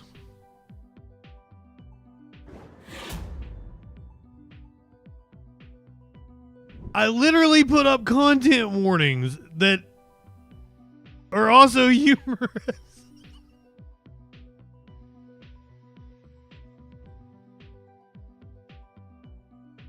Just a horrible person. Just a horrible, horrible person. A Texas family is demanding answers over a police shooting that happened in 2022. We've got body cam footage here. Good evening. I heard the officer say, "Good evening, sir." Michael said, "Good evening, sir," back. And he told me he loved me, and he hung up the phone. Wendy Tippett was on the phone with her 29-year-old son, Timothy Michael Randall, when a sheriff's deputy pulled him over. It was late at night in rural Rusk County, Texas. The reason I pulled you over is you blew that stop sign back there. No, I didn't. I came to a complete stop with that stop sign. Sergeant Shane Iverson spotted an open container, according to police. Step out of the vehicle for me. The confrontation escalated Right there real quick. fast. You got anything on you, you should? Can you just tell me, officer, please, can you tell me what I'm under arrest for, please? Please. Officer, please. Get out. Sergeant Iverson, a former Green Beret who served multiple tours overseas, fired one shot. Randall ran off. But when Sergeant Iverson found him moments later... Dude, you okay? He was collapsed on the ground. The deputy calling it in. The cop just assaulted him for no reason whatsoever. The police. Step out of the vehicle for me. The confrontation escalated Right there real quick. fast. You got anything on you, you should? That's a weird way to describe the cop assaulted him for no fucking reason. Can you just tell me, officer, please, can you tell me what I'm under arrest for, please? Please. Officer, please. Get out. Sergeant Iverson, a former Green Beret who served multiple tours overseas, fired one shot. Randall ran off. That was a Green Beret. Sergeant Are you Iverson serious? Moments later, Dude, you okay? he was collapsed on the ground. The deputy calling it in. I need an ambulance. Call everybody. I've got a shooting. After driving his patrol vehicle over and administering first aid. Come on, stay with me, buddy. Then on a phone call, 13 minutes after firing that shot. 4125, I need everybody. I know what happened. I just smoked a dude. Meanwhile, Tippett did not hear back from her son, so she went looking for him. I couldn't make myself go up there. I'm sorry. I knew something was bad. I'm calling Mama's mother's intuition, I don't know. I just knew it was bad. And then the ambulance and the fire trucks got there. And nobody was in a big hurry. You told me to go home and be with my family. And I said, my family's just laying in the road. You realized he was dead? Yeah. According to the autopsy, the bullet hit Randall in the right upper chest and then pierced his heart, killing him in minutes. Tippett was desperate to know what happened. I was told nothing. You were told nothing? Nothing. I couldn't even get a police report. Oh, I believe it. The moment Sergeant Iverson approached the car to the moment he fired his gun is just over a minute. There's body cam, there's dash cam. Randall's mother asked repeatedly to see it and was told no. It would take nearly 2 years and a lawsuit before they were released. What the sheriff department video reveals, the wrestling to the ground, Randall standing back up, and the gunfire. Still disputed today. Authorities told Tippett her 29-year-old son, who was unarmed, ran toward Sergeant Iverson. What? Any evidence of that in the video. The only person that was attacking anybody was Sergeant Iverson. Oftentimes, dash cam doesn't get anything outside of the purview of the frame of the camera, but this caught it all. Joe Oxman, a civil rights attorney, represents Tippett in a lawsuit she has filed against Sergeant Iverson. This, I think, is, if not the worst police shooting ever in U.S. history, it's definitely one of the worst. You got anything on? Oh, no. No, sir. No, sir. No, sir. I mean, this is highly egregious, completely like jaw-droppingly bad, but I've seen worse. This is the United States, my friend. I've seen much, much worse. I've only been doing this show for 5 years. I've covered much worse on this stream multiple times. Sergeant Iverson says it was self-defense. I saw him reaching into his waistband, which at that point in time turned this into a dangerous situation. Randall had both methamphetamine. Yeah, Flash. The guy that they made get down on the ground and worm his way backwards and still shot him. That might be the worst. But I can think of the blind deaf or the deaf mute guy that they shot in his yard in Virginia. That one's way worse. Philando Castile. He was just sitting in his car. He didn't do anything. And marijuana in his system, according to the toxicology report. Police he's smoking some pot. A drug pipe in his pants pocket. Felt that object and believed it was a weapon. A gun like this one, according to Iverson's attorney, Robert Davis. So that officer in that split second has to make a decision about whether or not that officer is going to lose his life. I'm sorry, but the Constitution says that officer's job is to lose that life to protect the citizen that he is supposed to be serving. Davis says Randall was desperate because he had already served prison time for drug possession and didn't want to be arrested again. When I watched the video, it looked like Randall was running away. That's not how I see it, and he was running away. I've done this a lot. You can see it. Nella Moon, welcome in. Right toward the deputy. But he's got his hands up with no weapon. Well, it's not like he's saying, "Whoa, I surrender," because he's not doing that, obviously. Sergeant Iverson has since retired from the sheriff's department. Wow. A grand jury determined he should not be charged with a crime. But when his defense attorney tried to get the civil lawsuit thrown out, a magistrate judge disagreed. Writing in his decision, a reasonable juror could conclude that defendant Iverson's actions were objectively unreasonable. Yes. The sheriff, if they would have just come to me and said, you know, I'm so sorry for your loss. I'm sorry this happened. I'm sorry. They don't give a shit. They're not sorry. But instead, Tippett says she's been stonewalled by local authorities for 2 years. And now she wants accountability. My son's life mattered. Mattered to me, mattered to his brother, mattered to his family, and so many friends. He did not deserve to be shot. He should still be here with me.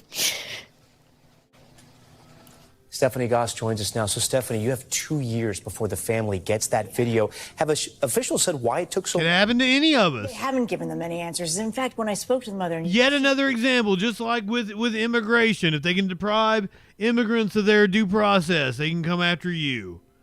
If they can go after trans kids in schools, they can come after you. If the cops can shoot somebody in the street and get away with it, they can do it to you. See how upset she is. One of her greatest frustrations is that she feels like she's not getting the answers to her questions. The only reason she saw this video, Tom, is because they filed their lawsuit and it came out in discovery. Otherwise, she would not have seen it. She would only have the characterization that was given to her of what happened that night. And that is part of the problem here. She wants to shine a light on what happened to her son, and she doesn't think that law enforcement in the area is taking it as seriously as they should. Stephanie Goss with that incredibly... They don't care. Stephanie, we thank you for that. You're welcome. Thanks. Shut up, Lester. Updated about breaking... At the very last second there, I noticed it was NBC. I loaded it in. Getting ready to introduce you guys to a band. Have you heard of the band Kneecap? We've got some Europeans in the stream tonight. They have probably heard of Kneecap. More gigs canceled after the Kill Your MP controversy. 3 more Kneecap concerts have been canceled in Germany. It comes after news footage of a band member calling for MPs to be killed. Let's watch it.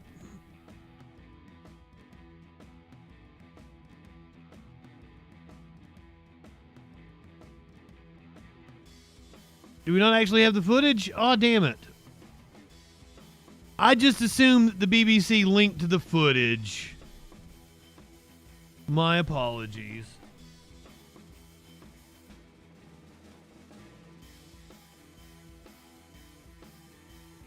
A band member calling for MPs to be killed is being assessed by counter-terrorism police.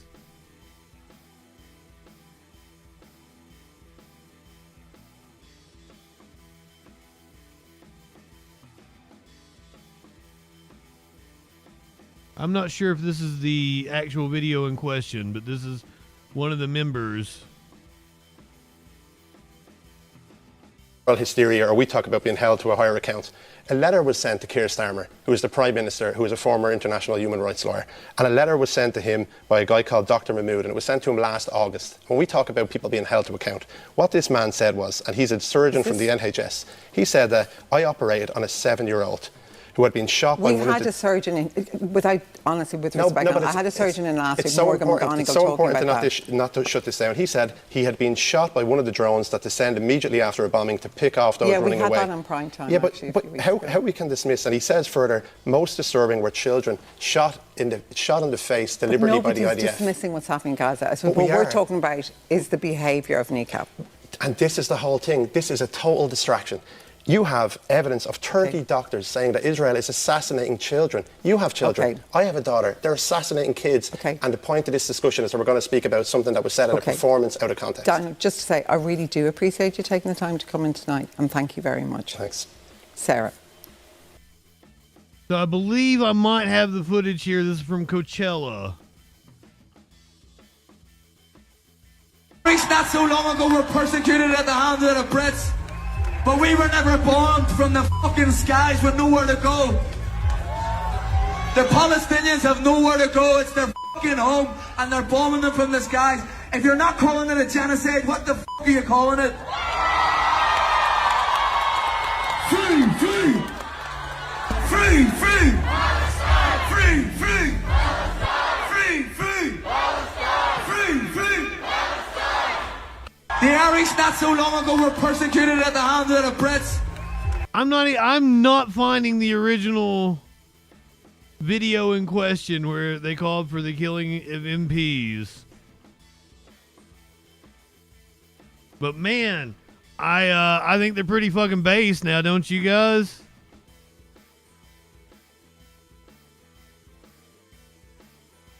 Oh, here we go. Here we go. Found it. This is the original video that got them in trouble. They're Tories. The only good Tory is a dead Tory.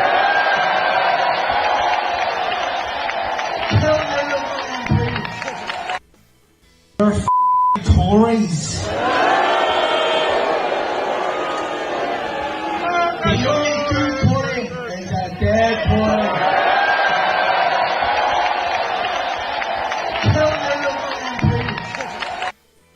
They're Tories. The only good Tory is a dead Tory. You know what they say, go woke, go broke. These guys seem pretty woke. Do you think they went broke? Kneecap enter charts and listeners soar on Spotify. And guess what we're watching next Monday for Live Music Monday. Kneecap seems pretty based to me. So, British politicians apparently trying to get Kneecap locked up. A number of politicians have called for the Irish rap band to be uninvited from some UK gigs, with Tory MP Mark Francois saying the group should not be allowed to play in Glastonbury in light of the ongoing police investigation. The largest body representing Jews in the UK have called for Glastonbury to cancel the group's planned performance. In a statement, the Board of Deputies of British Jews said the rap trio's remarks had caused great concern both within the UK Jewish community and wider society. Speaking on RTE's Primetime on Tuesday, the band's manager said moral hysteria had taken hold and that the band are being held to a higher moral standard than politicians. Yes! A number of other artists have signed a joint statement in support of Kneecap. Fontaine's DC, Annie Mac, Bicep, Massive Attack, and Christy Moore are among the artists who signed the open letter by Kneecap's record label, Heavenly Recordings. The statement said there had been a clear and concerted attempt to censor and ultimately deplatform the band. It accused senior political figures in Westminster and the UK media of being openly engaged in a campaign to remove Kneecap from the public eye. As artists, we feel the need to register our opposition to any political repression of artistic freedom. In a democracy, no political figures or political parties should have the right to dictate who does and does not play at music festivals or gigs that will be enjoyed by thousands of people.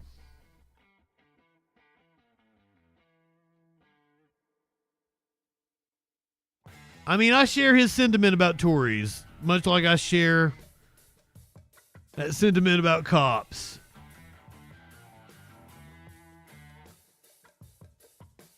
There is this wild thing going on in the NFL. Apparently, a defensive coordinator got fined over a prank call. I have no fucking idea what's going on.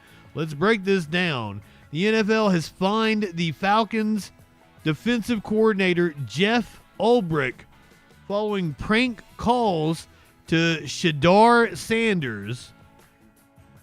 Was any of that English? The Atlanta Falcons have been fined $250,000, and defensive coordinator Jeff Ulbrich has been fined $100,000 as a result of Ulbrich's son participating in a prank call to Shedar Sanders during the NFL draft. Oh, it's Deion's son. is he good or something? Was he getting drafted? The NFL confirmed the fines on Wednesday for the roles the Falcons and Ulrich played in failing to prevent the disclosure of confidential information distributed to the club ahead of the draft. The Falcons, who discussed the role of Ulbrich's 21-year-old son Jax in the prank call, as the son of Hall of Famer Deion Sanders was waiting for his name to be called in the draft, said they accept the discipline from the league. At a news conference, Jeff Ulbrich apologized to Shedeur Sanders, his family, Falcons owner Arthur Blank, and the rest of the organization. I have his comments. The Falcons said in a statement that they appreciate the NFL's swift and thorough review of the matter. We were proactive in addressing the situation. I still don't understand what happened. The Falcons also said that Ulrich's family is working with the organization to participate in community service initiatives in relation to last week's matter. On Sunday, the Falcons said in a statement that Jax Ulbrich unintentionally came across the draft contact phone number for Shedeur Sanders off an open iPad while visiting his parents' home and wrote the number down to later conduct a prank call. Jax Ulbrich was sitting beside an unidentified friend who actually made the call to Sanders on Friday, the second day of the draft. Sanders, a standout quarterback from Colorado, is the son of Buffalo's coach Deion Sanders, who began his NFL career with the Falcons. Sanders, who entered the draft expecting to be a first-round pick, was selected Saturday in the 5th round by the Cleveland Browns. Ouch. The Falcons said Jeff Ulbrich was unaware of the data exposure or the prank until after the fact. He said he made the Falcons aware of the situation and then got a hold of the Sanders family to apologize. So what was the prank? The NFL continues to investigate prank calls made to other players during the NFL draft. The Associated Press reported Tuesday the call to Shedeur Sanders wasn't related to other prank calls. What was the prank call? I do not fucking understand what is going on here. Somebody explain it to me. This is the senior Ulbrich speaking at a press conference, I think, earlier today. I'd like to publicly apologize to Shedeur and the Sanders family for what occurred. Second of all, I want to publicly apologize to Mr. Blank, Terry Fontenot, Raheem Morris, and the entire Falcons organization. My actions of not protecting confidential data were inexcusable. My son's actions were absolutely inexcusable. And for that, we are both deeply sorry. The NFL has taken action, and I fully respect the punishment. We take full responsibility, my son and myself, and we will not be appealing the fine in any way. Going forward, I promise my son and I will work hard to demonstrate we are better than this. Again, I'm deeply sorry for our actions. What was your reaction and how did you process it with your family and the team? Yeah, obviously not happy. So I think I might have found video of the actual prank. I understand now that he did not have, in fact, have Prince Albert in a can. So I believe this is the video of the call. This is the younger Ulbrich. This is the Jax Ulbrich.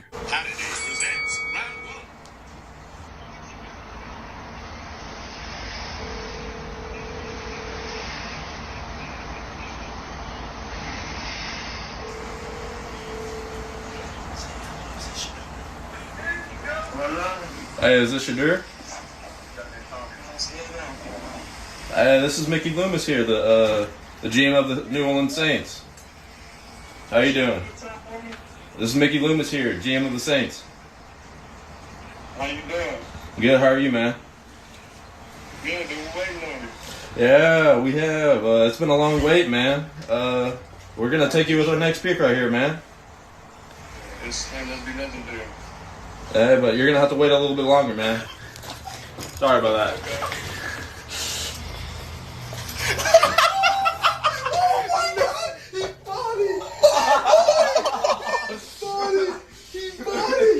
Oh no.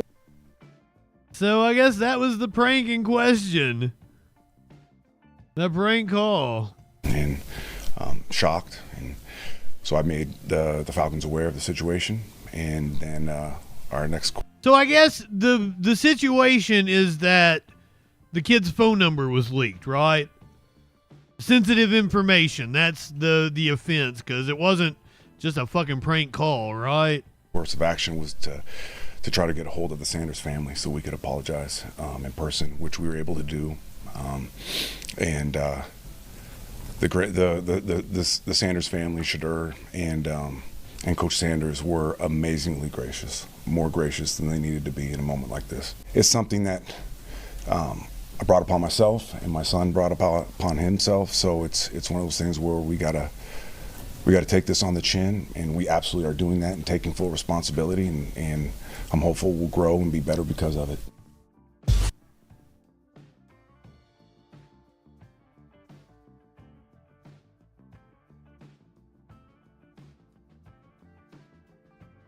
There you have it. Let's stay in the football world, shall we? Bill Belichick slams CBS for false narrative, defends girlfriend Jordan Hudson. After controversial interview, Bill Belichick claims CBS stepped out of bounds and the legendary coach is going to bat for his 24-year-old girlfriend. I saw a clip of this. Can anyone explain to me why Bill Belichick, a multi-millionaire, is dressed like a fucking bum? That's my biggest question from this. The North Carolina head coach released a statement on Wednesday. Wait a minute, he coaches in... Is it the NFL? Is he the Panthers? The Carolina Panthers? Or is he coaching in, like, college? Released a statement on Wednesday bashing CBS Sunday Morning for selective editing from his controversial interview that featured Hudson interrupting the segment to say her 73-year-old boyfriend would not answer a question about how the two met. Do we have the video? Why is he dressed like a bum? Why? Like, do you see what I mean?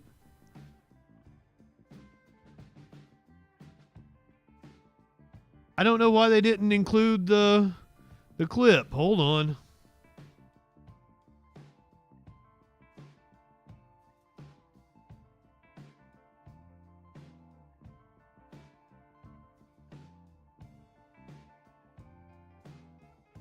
So this was the clip in question from CBS Sunday Morning. Oh, he always dressed like a bum. Okay. Do you feel like you were treated with dignity and respect when you were let go by Robert Kraft? Yeah, well, it was a mutual decision for us to part ways. He said fired. It was a mutual decision. The other change for Belichick is 24-year-old Jordan Hudson, his creative muse, as he writes in his book. Make sure that that's the... Jordan was a constant presence during our interview.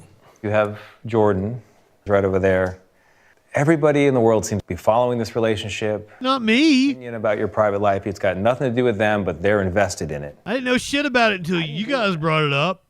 Never been too worried about what everybody else thinks. Just try to do what I feel like is best for me and what's right. How did you guys meet? Not talking about this. No? No. It's a topic neither one of them is comfortable commenting on, though Hudson has recently posted about it on Instagram. You joined InstaFace. So how did they meet? There's some great pictures of you and Jordan where you're a fisherman and she's a mermaid. It's charming. It's a different side of you. What's the reaction been like?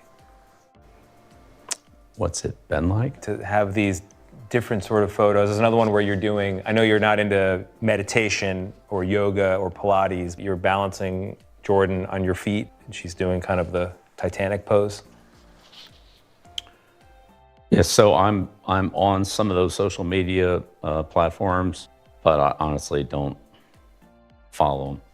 What he does follow isn't clicks or views, but touchdowns and above all, wins. You do seem like you're having a lot more fun these days than you were in other chapters of your life, let's say. I enjoy football. I enjoy the whole process of it. It's hard to win and it's hard to beat other good coaches, good teams. I appreciate the grind. I appreciate the competition, But coaching's fun, and honestly, I feel like I haven't worked a day in my life. He met her on a sugar daddy site, didn't he? That's where they met. Spronk, Terry, welcome in. Good evening, my friends. He met her on a sugar daddy site. She touches my penis. Like seeking arrangements or something like that. I have no idea what the crux of this story is, but a New Jersey pizza restaurant's new mural is sparking controversy. A pizza place is generating buzz, but not for its pies. Instead, it has everything to do with a mural outside the restaurant. Fox 8's Teresa Priolo slices into this controversy in Montclair. Slices into this controversy. Jason Rosenthal is used to making pizza. What he's not used to is making controversy, nor being at the center of a viral TikTok uproar over, of all things, the mural on his building. It was the first thing that struck me was we have this awesome space on the side of the building that people see as they drive down Walnut Street, and definitely wanted to put some artwork up here. When he took over the space on Walnut Street in Montclair, he thought the building needed some pizzazz, so he connected with an artist who spray painted this. 2 elderly women, weathered and worn, but alive. It wasn't ever an Instagram or tourist hotspot, but it did become a symbol of female empowerment. After 5 years, he decided it was time for a change. We knew people liked it, like we would always catch people taking pictures in front of it, but in the 4 years, like no one really ever told us how much it meant to them. Once he commissioned Jen Flum to paint, what else, pizzas, the internet exploded. Her post has 24 million views. Hi, it's pretty good. That's a good looking pizza. Even videos responding to her video are going viral. And while it isn't hurting Brick and Dough just yet, people from around the country have hijacked his Google reviews and are trying to bury his business. Why? I appreciate and respect how much people miss it and loved it, but the intention behind changing it was nothing other than we just wanted to refresh our wall after almost 5 years. And while the negativity is coming from outside of town, he never anticipated it would cause this reaction. There's no comparison. I mean, one had a strong message, and one is pizza. It has, however, spurred interest in his restaurant. Was it the mural that brought you in? Was it the controversy over the mural that... Honestly, a little bit, yeah. But I mean, we were just in the area, so we figured might as well. I feel like it doesn't really matter because, like, the mural, it fits now because it's, like, a pizza place. Okay, there's one thing that we know for sure. The mural will change in the next couple of years. That's right? That's right. The pizza will not. At least I hope so. It looks like good pizza. Here goes nothing. In Montclair, New Jersey, Teresa Priolo, Fox 5 News. That's so good. It looks good. I don't know what to say. Like, that's wild. Like, internet uproar. Just take advantage of it, dude. Doesn't seem like it's a bad thing for you. Take advantage of it. Ride the wave if you can.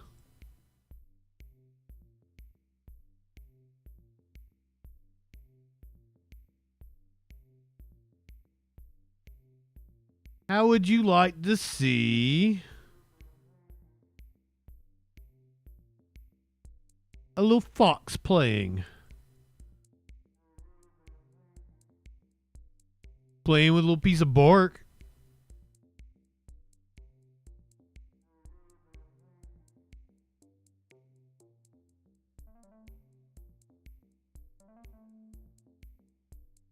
Is that the mommy? Oh, that's probably the mommy.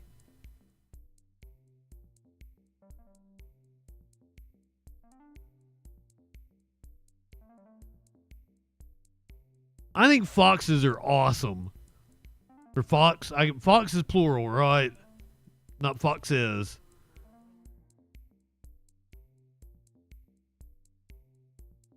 If I could domesticate a fox, I totally would. Foxen?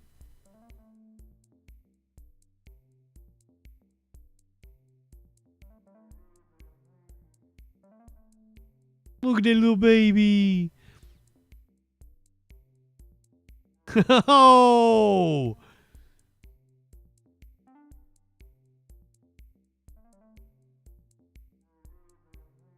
It's so energetic. I bet it would love to play with the kitties. I bet my kitties would hate it. Like, nope, nope.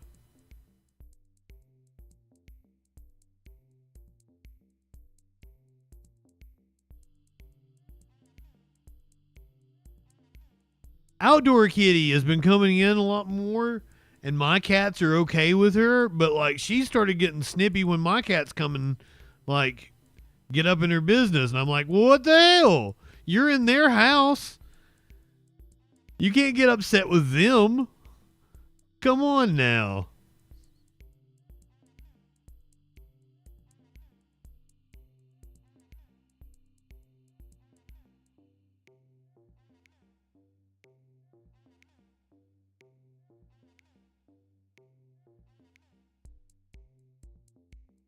If you are watching on Twitch, it's Wednesday night, so it's time for you to go get some brain rot from the intellectual Dollar Tree. Go ahead, light one up, tip one back. It's all right to have a little fun before you hit the sack. Well, Fuzzy. Oh, I've met the cat's owner. It's the woman that lives across the street. So, like, I technically can't take in the cat because the cat is not mine to take in. However, it does seem like she's always hungry, and that's why she's always over here.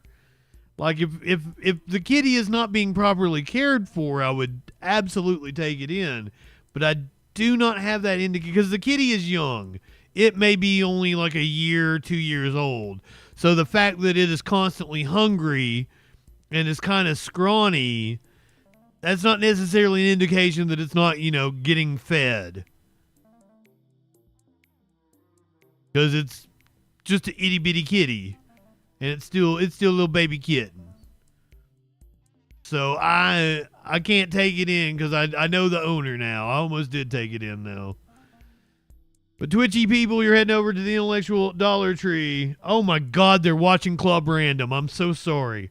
Light one up, tip one back. It's all right to have a little fun, but we're at the